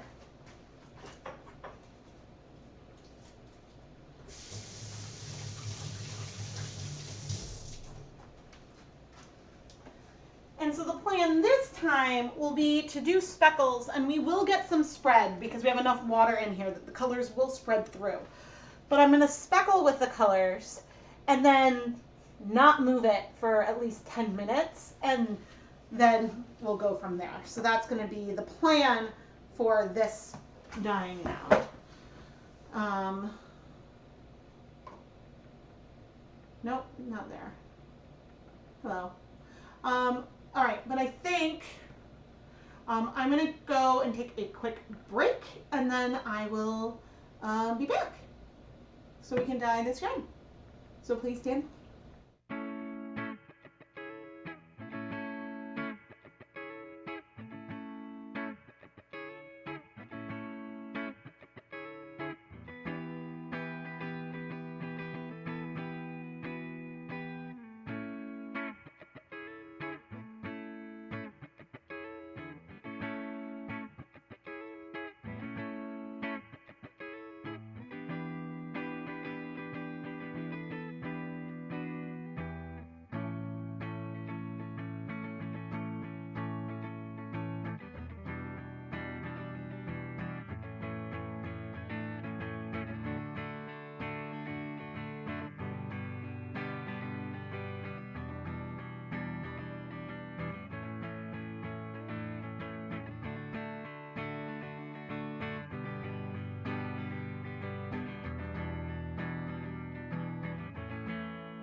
And it looks like we're bubbling, so we are probably pretty good to go.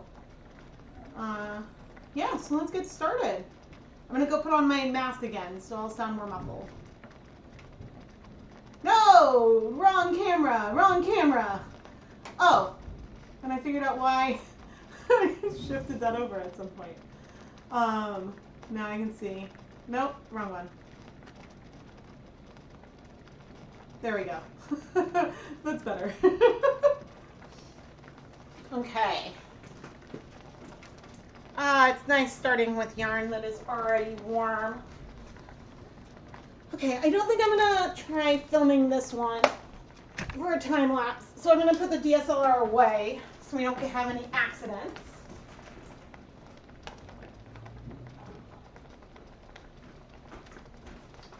Because that would make me sad. It does remind me though, I do need to go to the camera repair store because I need to repair, the current camera I film with is camera 3. Camera 2 can't switch between video and still photography anymore. And camera 1 I did have repaired. That shutter failed. Actually, the shutter of that camera failed the week before Ryder turned 1, when I had like a big, first birthday photo shoot planned that I was gonna do. It's adorable, but yeah, so I guess camera 2 came into my life 6 years ago. And so, I guess it's not so bad. But yeah, so I technically have 3 DSLRs. But actually, speaking of replacing things, it is time for me to replace this rubber respirator. I replace the filters maybe a couple times a year, but I have a new one, and I was waiting for like these current filters to kind of wear out. But the reason why I have not done that yet, and I'm going to add a tablespoon of vinegar onto the yarn mop, kind of like I did before. The reason why I haven't bothered to change my, change my respirator mask yet is really just because I don't know. I mean, in theory it wouldn't need to change, but there's some valves in it that aren't affecting its ability to protect me, but probably makes me go through the filters a little faster. I mean, I don't know. So there's parts in this one that are a little bit broken. So I'm going to try to salvage parts and clasps that could be reused, I think. All right, let's start with Tornado Gray. Now the unfortunate thing here is that I can't reduce the heat fast enough to make things less steamy. I can turn down the heat, but because it's electric, it's going to take longer. It's not as immediate. And so I am now speckling on with the Tornado Gray. These are going to give us like splotchier speckles over on. I'm using a lot less dye than what I've used before. But I also did start with a pigmented color, and there are some pinks in Tornado Gray. At least I see one pink right there. So it's not a pure color. Let's do indigo blue, because it's the other really pigmented color that we have.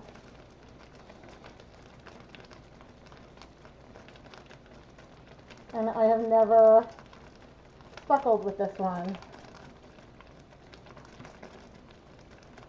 And I'm just trying to be very careful. Let just a little bit of pigment fall out of my hands at a time. And you can see we're getting this like spread of these colors. Okay, I'm going to turn off the other pan. We're getting a lot of spread here because we've got plenty of water in here. But it'll be more speckly probably than what we've done with the other yarn. Okay, I need to bring these closer.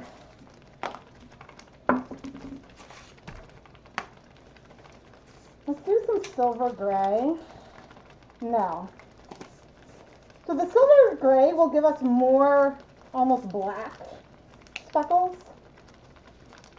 And now we're going to do some sea spray, which will bring in some yellows.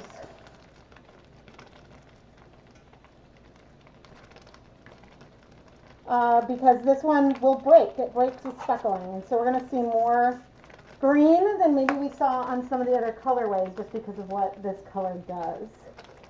Let's see. Okay, I'm going to do the Alpine blue last. The silver gray, I'm really curious to know how this is going to feel similar or different to the Twilight. Not the Twilight, to the Tornado.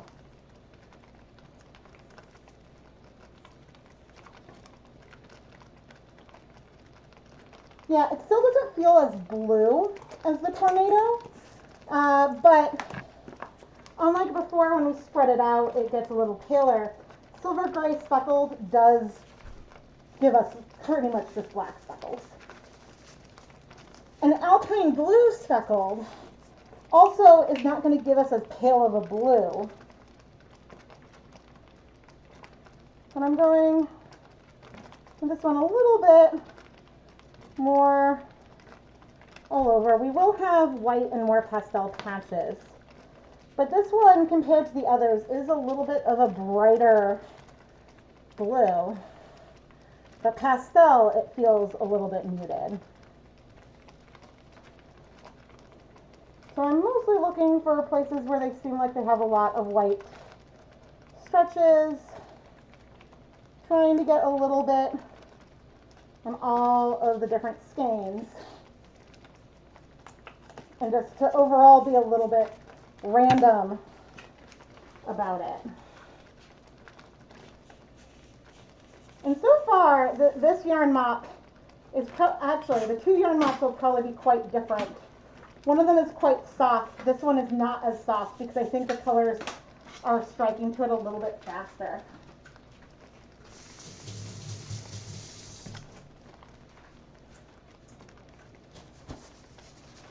Ooh, but I see some yellows in there that are really pretty. So now I'm going to set a timer for 10 minutes.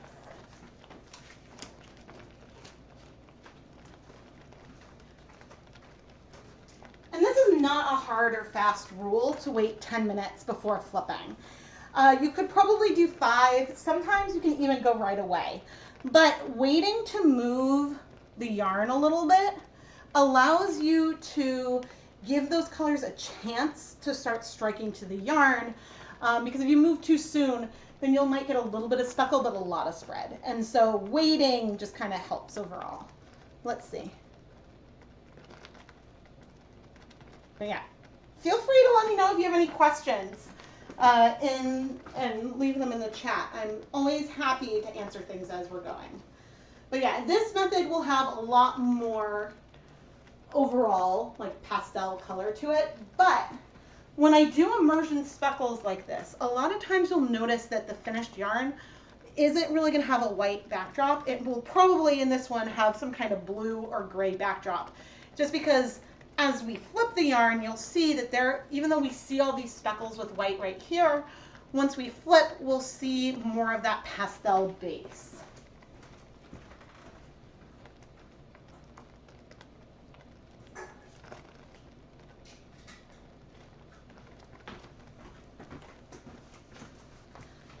Oh man, let's see.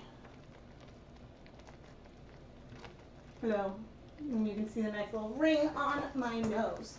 So when I started dyeing yarn with dry dye powder, I got an N95, which I think is still a very affordable way to start. Now I would get the proper N95 and make sure you can get a nice tight seal around it, versus like a KN95 that you might still be wearing now for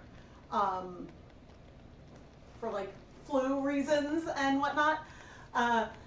Because those I don't think are as good for particles. The N95s are good for particles, but any kind of like even a dust mask that you could get at like a hardware store can work pretty well for this, because you want to prevent inhaling the particles because, yeah, you just don't want stuff to go in through your nose.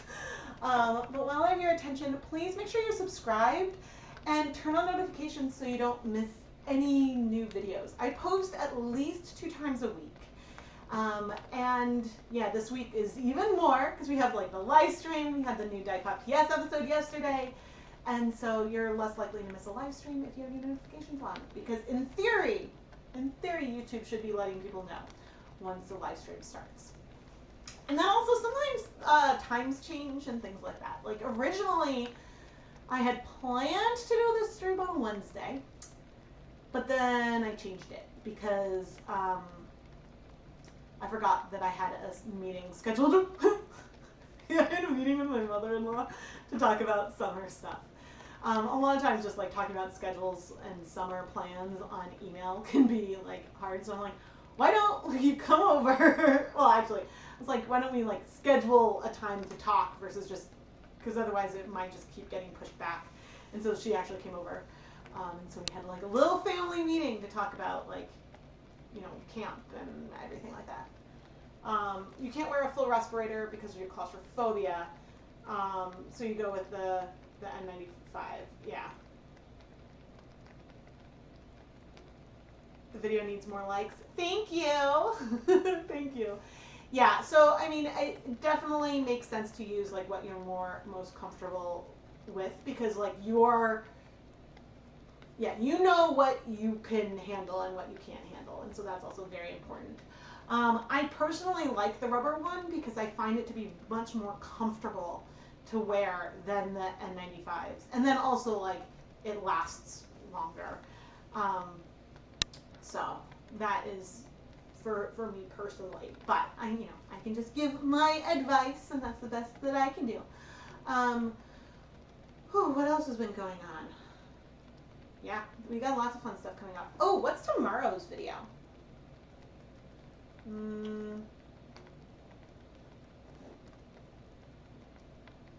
Like, I don't remember.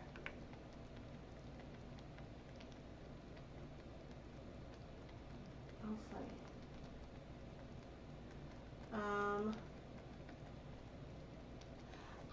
Tomorrow is sharing some old footage that I never used and talking about why I never finished those videos. Yes, commenting. I'm not sure how much commenting in the chat like makes a difference for how like streams are shared before or after the fact, but commenting on videos and engaging with them is the biggest thing you can do to support the content. I do also have Patreon. You can join to become a channel member, and then you can get fun. Oh, that's not what I wanted to do. You can get fun emotes like Mr. Indie Ponce. Actually, I think my favorite one is probably the Yarn Mop one. Yeah, so you can use fun emotes like that. Yeah, there's tons of ways you can support the channel down in the video description. But we talked briefly, I was mentioning a short that I shared. So I don't, every like reel or TikTok type thing I make, I don't also share on YouTube, because I know that in general you guys want more long form content, and a lot of the shorts, the reels that I make tend to be like a time lapse from a video with a voiceover, so a video that's already on the channel. But the types of shorts that I'm going to be sharing here more are things that are more than just like a clip from a video or something. It's more new content, either if I'm showing 2 things side by side on one panel, maybe like in a fun editing way, or today it's content that wasn't in a video. I unraveled a sock blank, and so that's a short that I shared today. So that way, because a lot of times I'm like, oh, like I can share a picture on like the community page, but that doesn't necessarily get as much visibility. And so when I do unravel a blank, I think I'll probably make a short of it, because that's a great way to share what it turned into. And so, yeah, I think that is fun.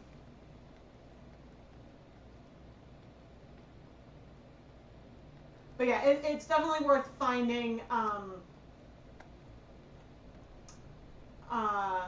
It's definitely worth finding a mask that's comfortable to wear for dyeing, for sure. And yeah, I can understand, like, I mean, since I work from home, it's funny because like when it comes to like masking in public, like my kids and husband have had to do way more of that than me because I work from home and so I don't go anywhere. And so besides like the couple of airplanes that I've been on now, like I'm like, oh, I haven't had to do this for hours and hours like they have. But it also meant it took longer for me to feel comfortable like going out in public again, because like I was not used to it. So, oh, 2020 and all the things that brought on. But yeah, the throwback video, I think a lot of the clips are from early 2020. For tomorrow's video. You mean like after the stream ends? Oh, thank you. That's a heart. Oh my gosh. But yeah, it feels like the summer is all booked out. And oh, I emailed camp. I don't think I heard back yet though.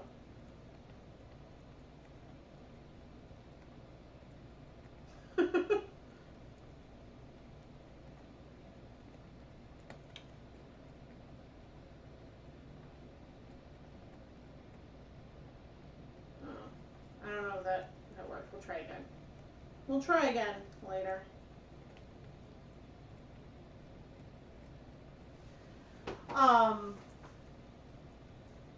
But yeah. The I'm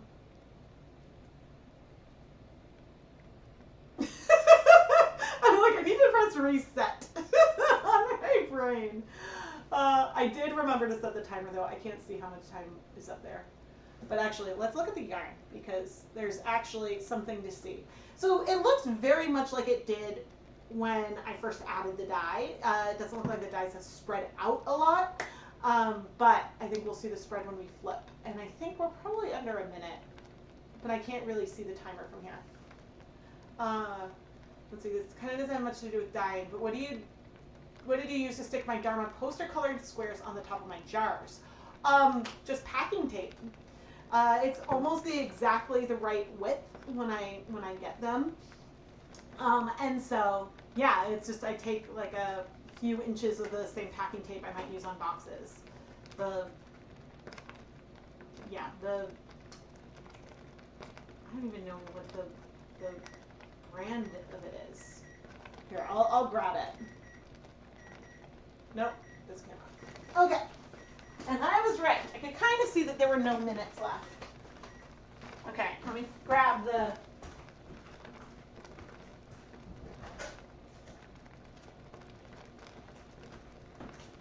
Aha! It's 3M. It's just this heavy-duty packing tape.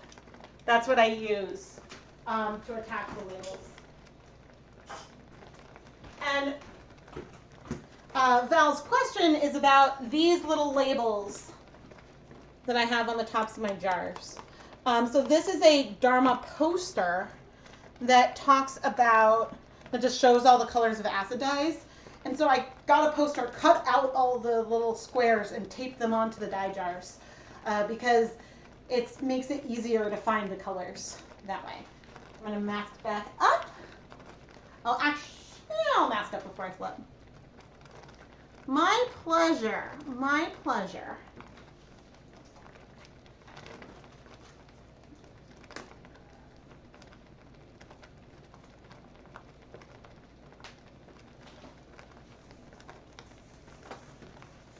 But yeah, that's a hack I got from Kayleen of Little Bean Loves Yarn.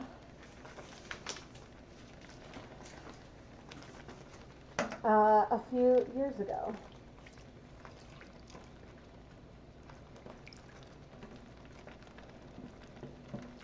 Okay, so now flipping it, you can see we don't have dye in the water, but we do have not a ton of color spread actually, but there are some, you do see some hints of blue and gray over here now that we've flipped, which means that we might get some more pastel coverage on here as time goes on. It might. All right. Now we don't have to do the same amount of like heaviness on each side, but also since I've been using such an overall light hand with the powder, even though we have a ton of water in here, that means we are less likely to see spread. If I add the dye heavier, then you're much more likely to get it to spread, if that makes sense. Because having less dye there, the little bit you add is more likely to strike and sort of dissolve in the little spot versus go more all over.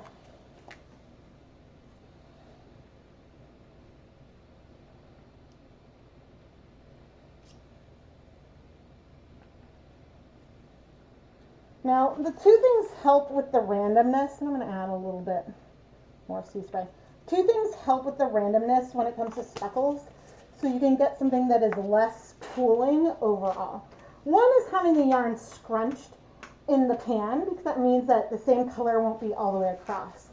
And then the other thing is to do sometimes diagonal lines and just random lines, because if it's diagonal, each round of that yarn isn't going to have the exact same, whoop, that's a little bit heavier. I'm trying to match the energy across.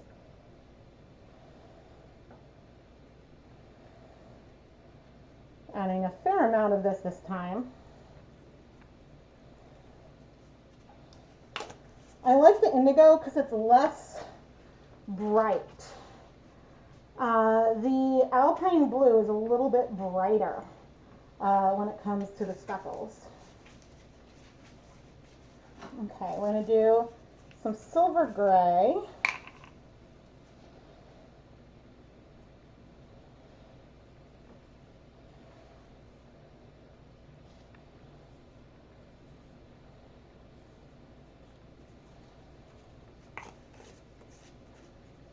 Oh, I'm using such a, I mean, I was like, oh, I'm being really light with the dyes, but I'm doing them all over. Like this is, I also have I'm very heavy-handed with speckling. But I could be adding the dyes even heavier and getting something where you don't see as much like little specks, where you see more splotched. But I'm doing my best to at least get some amount of little specklies.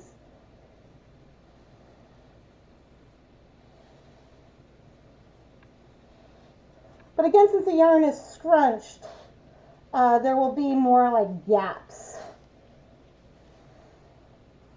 around the speckles.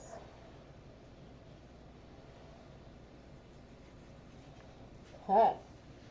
But yeah, I mean, this is very heavy. There are times when I'm much better at spreading things out a lot more. I don't know if we need to do a full 10 minutes. And then turn up the heat again.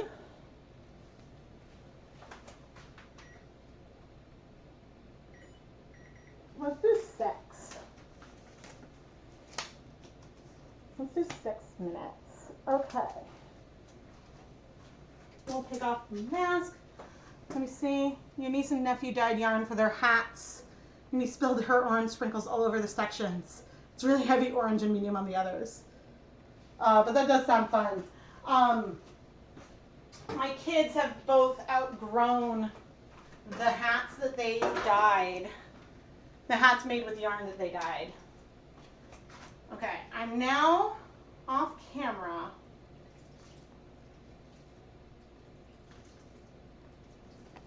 Removing the Bare Muse yarn, and it is so stunning.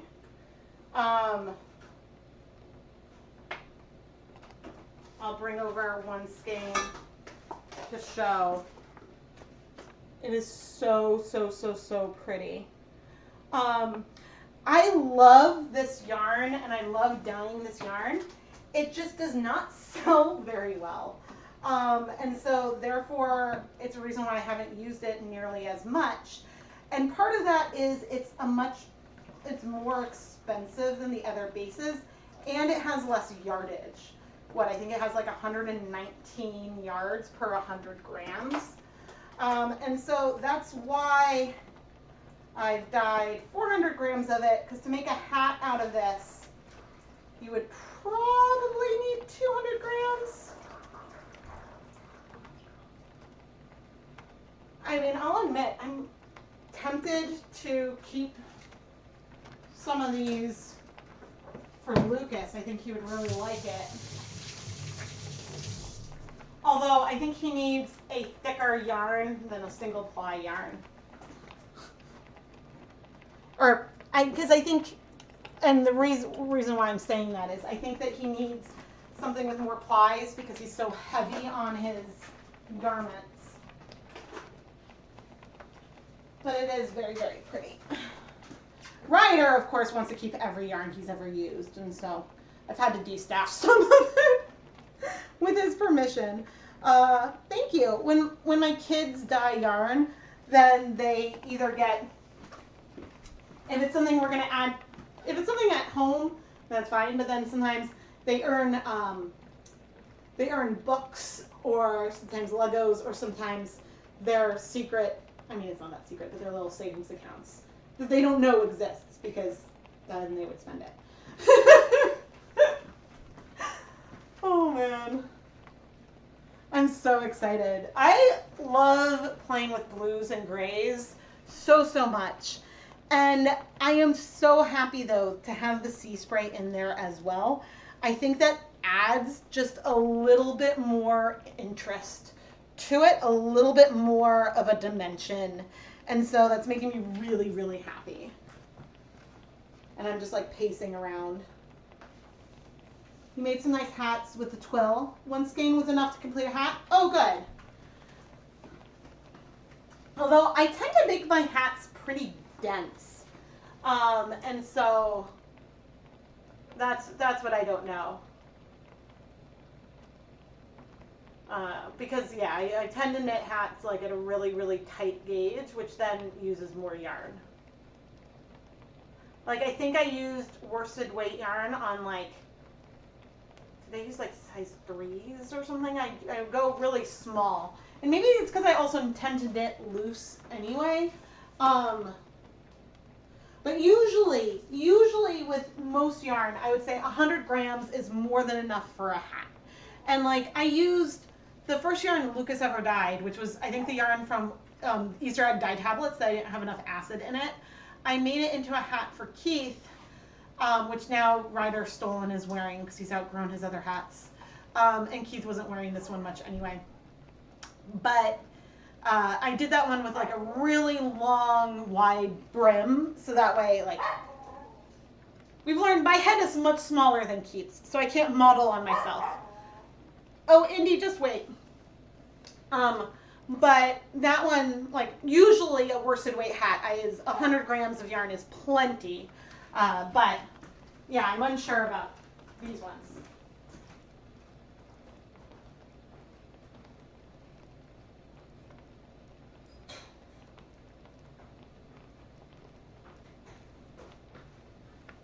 But I also have not tried. Hey, Indy Bombs.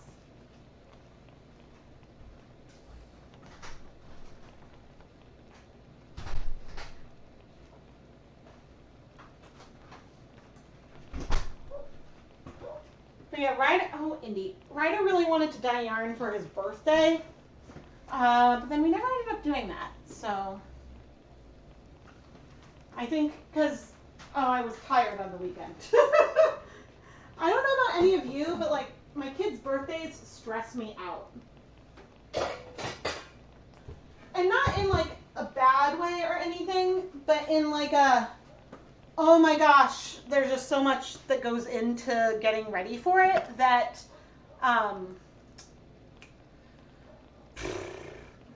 then after I'm like, yay, I'm done. But then I have to figure out Keith's birthday. You just did a 1x1 rib. Oh, nice. Yeah, well, sometimes I also do color work because then it makes it thicker. And so, yeah, we'll see. Yes, I'm still going. I'll flip this in a minute. I have to get the dog in because he's being Indy.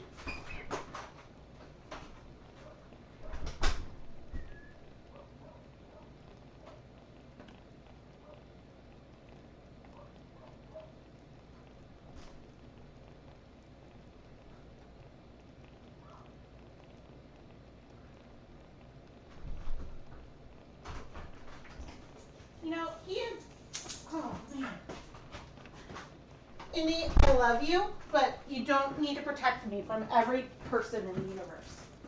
Indy, come.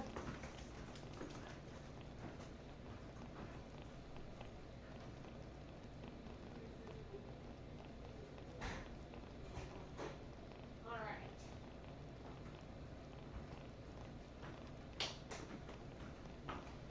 right. Woohoo! Okay. Gloves. Any calendar dependent event stresses me out. Oh my gosh. I know. If I have like one thing a week on my calendar, I get so stressed. And Keith is like, my days are filled with meetings. I'm like, well, oh, this is so pretty. Okay, but see, this time when I moved it, you can see some blue came out. And so we're going to start to see probably some more color get onto the yarn, potentially. But what I'm doing, and I know I'm too high up, but I'm sort of flipping these skeins inside out to expose other areas that need color. Oh, it's probably those big indigo clumps. Those are what are causing some spread. Okay, and so when I get to the inside of our skeins, you can see we've got a lot more color visible already. And so I don't need to add nearly as much as I did before. And so I'm going to go a lot lighter.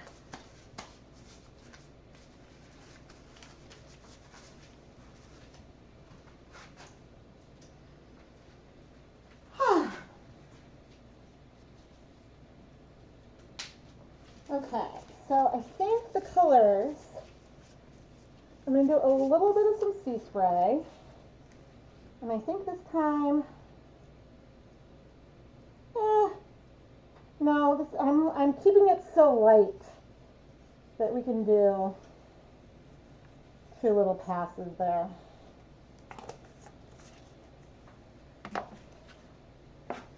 I'm going in a different order.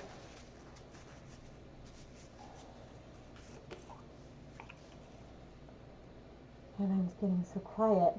And so now when I'm going across, I may not go all the way. I might do a little bit more just spot dyeing, because there's areas that have a lot of color already, and I don't want to add too much color to those areas, if that makes sense. But our yarn mop is looking a little bit patchier. I haven't been giving it very much attention. Okay, what do I need? Let's do indigo.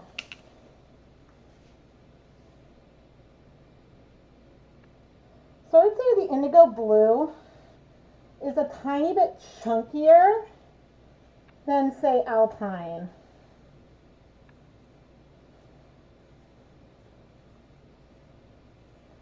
And so it tends to fall in some slightly bigger chunks.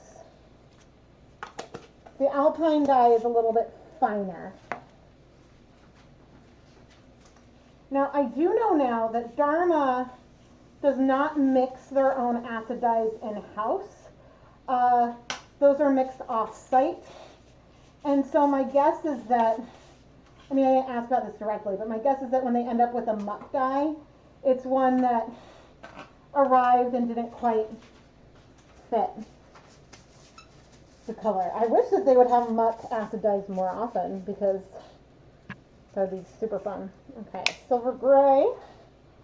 So sometimes if I want black speckles, I'm more likely to use silver gray versus true black, because it's lighter to begin with, and so you're more likely to be able to spread it out. It's just a little bit easier. Because again, the speckles are black. The speckles are not gray.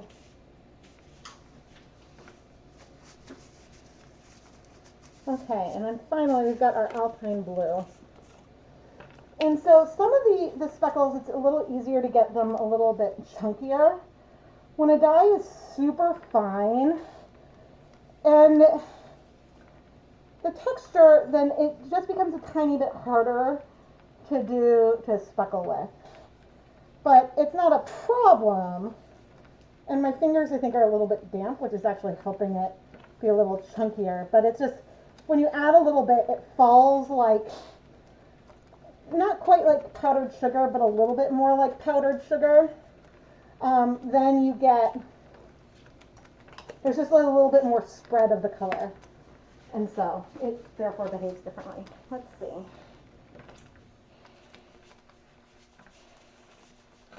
Okay, I'm going to squeeze this yarn mop. But this yarn mop had acid in it at first, and so the colors are way less soft. But both yarn mops I will immersion dye in the end. We probably just have one more flip for this yarn. The timer is set for 7 minutes. So I'll often feel torn when I am planning out colorways about what I want to do, because sometimes I might think, okay, let's do 200 grams of yarn in the pan, then I won't need to flip it as much. But other times, I should not really be moving this right now. Rebecca, don't touch. But other times, you know, it's like, do I want to do more yarn at once in a pan, but then it has more flips? Or do I want to do fewer skeins in a pan that requires less flips? And so, therefore, like, it's a little bit faster. So, I don't know. I don't have a great answer there over what makes the most sense. And really is what makes sense to you as a dyer, I suppose. Here we go. I'll move that guy over. I know, it's like, I need to tell myself, no touching! No stirring! I think that the graphic artist, when I was like, okay, so I want an emote that are tongs, like with a, so like I think at one point I showed, like I made like a mood board with like clip art, and I'm like, this is the kind of thing I'm trying to convey. And it's like, okay.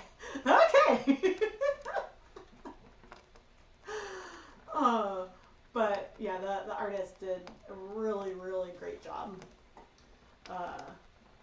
making what I was asking for.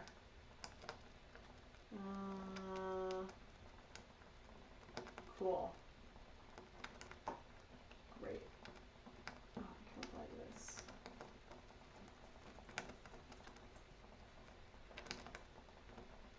Yay. But, oh, I'm so excited. Oh, yay.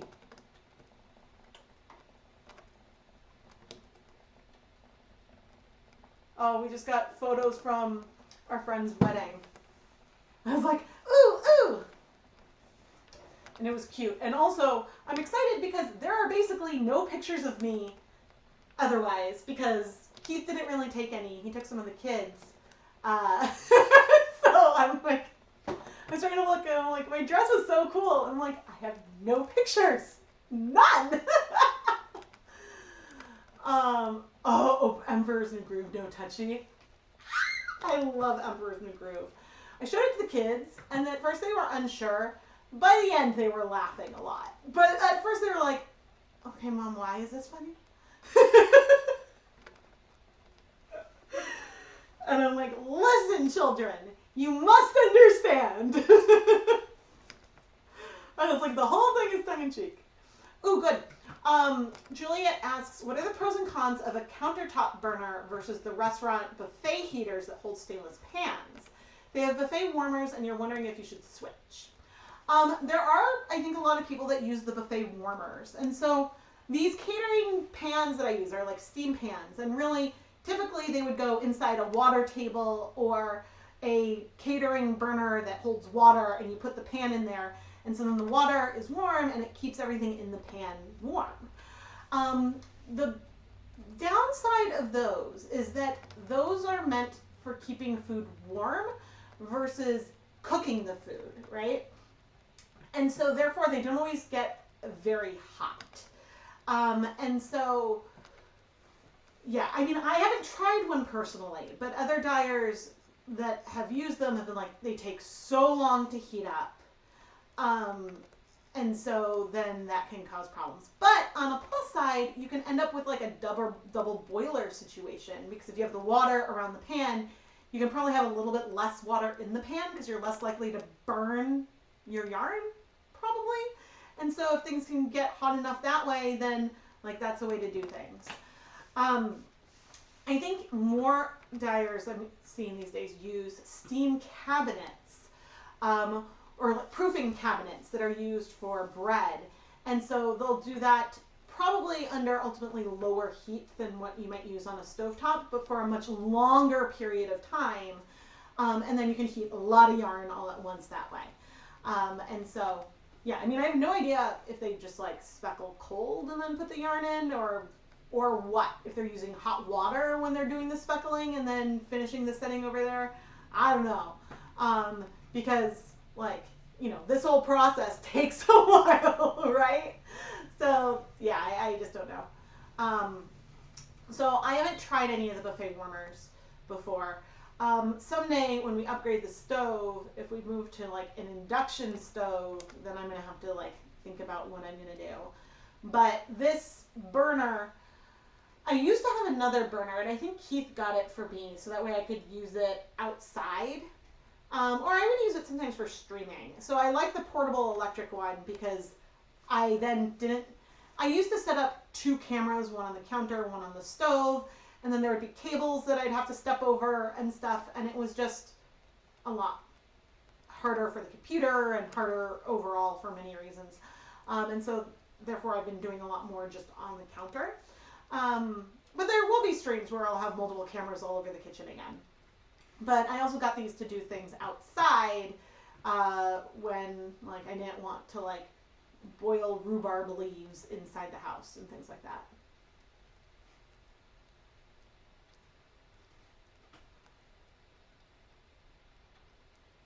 Yeah, so there's no problem using like one of the steam. It's all about like preference. Like I love the gas stove because things heat up in minutes. And so, yeah, and like with this kind of hot plate, I could do like a kettle on it or the pan. There's more different types of things I can use, and so it's a little, slightly more versatile. And so, yeah, but it ultimately, when it comes to all kinds of tools and equipment, it comes down to preference. And honestly, like, especially if you can get something secondhand for really cheap, like, I don't know, if a restaurant's going out of business or something, then, you know, go for it. Some of my, like, my first dye pots that I use, those came from, those I bought from Bed Bath & Beyond myself, but the, a lot of the other tools and stuff I had originally I got at like a secondhand store.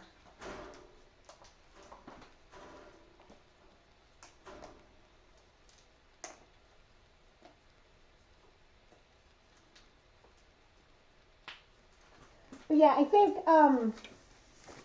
Into the World, WHIRLED. Uh-oh. Oh, they're on my head. I couldn't find my glasses. I think they showed a video once of their setup, and it looked like that they had multiple of those water table things in the dyeing studio. But that was the first unspun fiber club I've ever a part of, and I highly recommend it. Their colors are beautiful, and I very, very much enjoyed the club, and it really taught me a lot about spinning and the kinds of fibers I like to spin and things like that. I only stopped when we moved because I knew I wasn't going to have time to use it for a while. And then I never started again. And then, well, and then by the time I might have thought to start, I was getting the Paradise Fibers one. And so, yeah, all right. So now this time, I'm going to add more dye onto the middle skein than I am on either of these on the side, because I see a bigger white stretch there. And that is what I'm basing that decision on. But I'm planning on this being the last round of color that I'm going to add.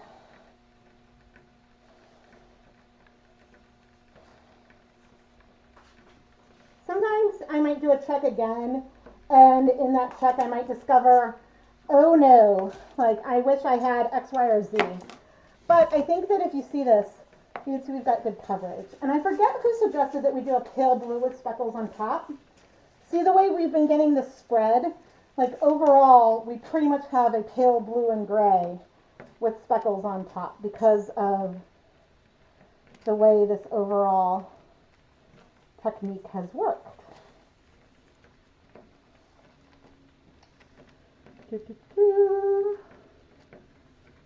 Okay.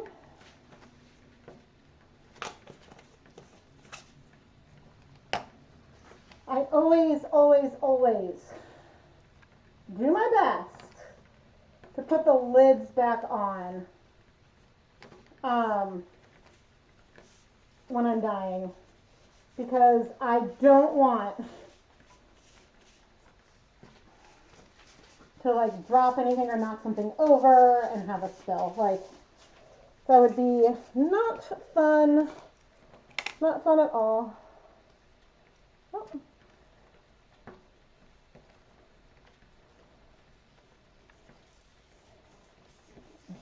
I'm not even paying attention to where that's going. That was the silver gray. Now see, on the yarn mop, the silver gray definitely looks gray because it's less pigmented. So there's that. And then the Alpine blue is going to go a little bit all over.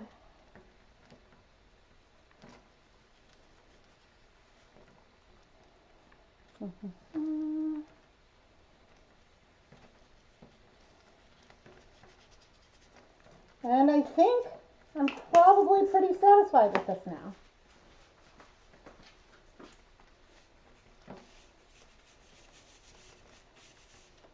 So I'm going to set a timer, well, for 10 minutes, and then I'll flip, and then we'll set another timer for 20 minutes. But in the meantime, I want to show you our yarn mops. So the one that we did first still has some white in it, but has a lot more color coverage because we had no acid in there at first than the one we did second. But also the one we did first, I tapped my hands on the yarn a lot more, so there was a lot less pigments going straight on it. But both of these I'm going to put on the stove and put in the leftover dye bath and just heat set for 30 minutes.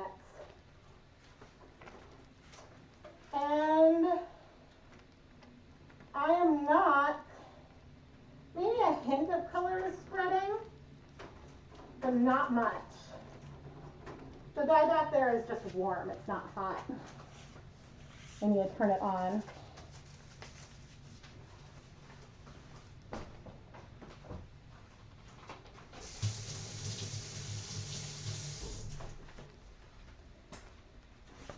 Now, I just washed my hands with my gloves on. I do save and reuse my gloves a few times. Sometimes they break and stuff, but I try to reuse them if I can. Okay, and oh, I wanted to rinse this off. Oh, I need to turn this heat on. That's what I needed to do. There we go.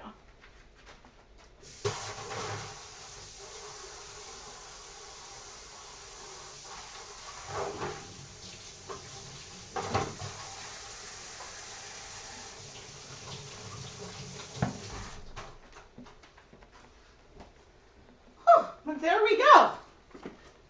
We dyed, I guess, I mean the yarn mops kind of two different colorways. Nope, I wanted to go here.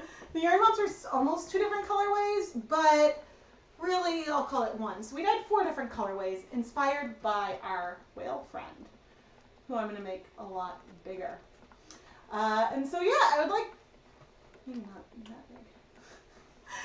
And so I would like to thank you all for joining me today for the January 2023 ChemKnits Dye-Along live stream. And again, it's a dye-along, so I encourage all of you at home to dye yarn or fiber or even fabric inspired by the same inspiration photo. This whale reaching up here. If you would like your yarn to be featured in the recap video that I will share in mid-February, just share pictures with me of the yarn that you dye on Instagram using the ChemKnits Dye-Along hashtag, or go to the inspiration photo, which is pinned on my Facebook page, and I also have a link to that down in the description, and share that as a photo comment. But please share your pictures as individual images. On Instagram, it can be a post with multiple images, that's fine. But if you share, I prefer like multiple single images versus one collage, because I prefer sharing multiple images in the recaps.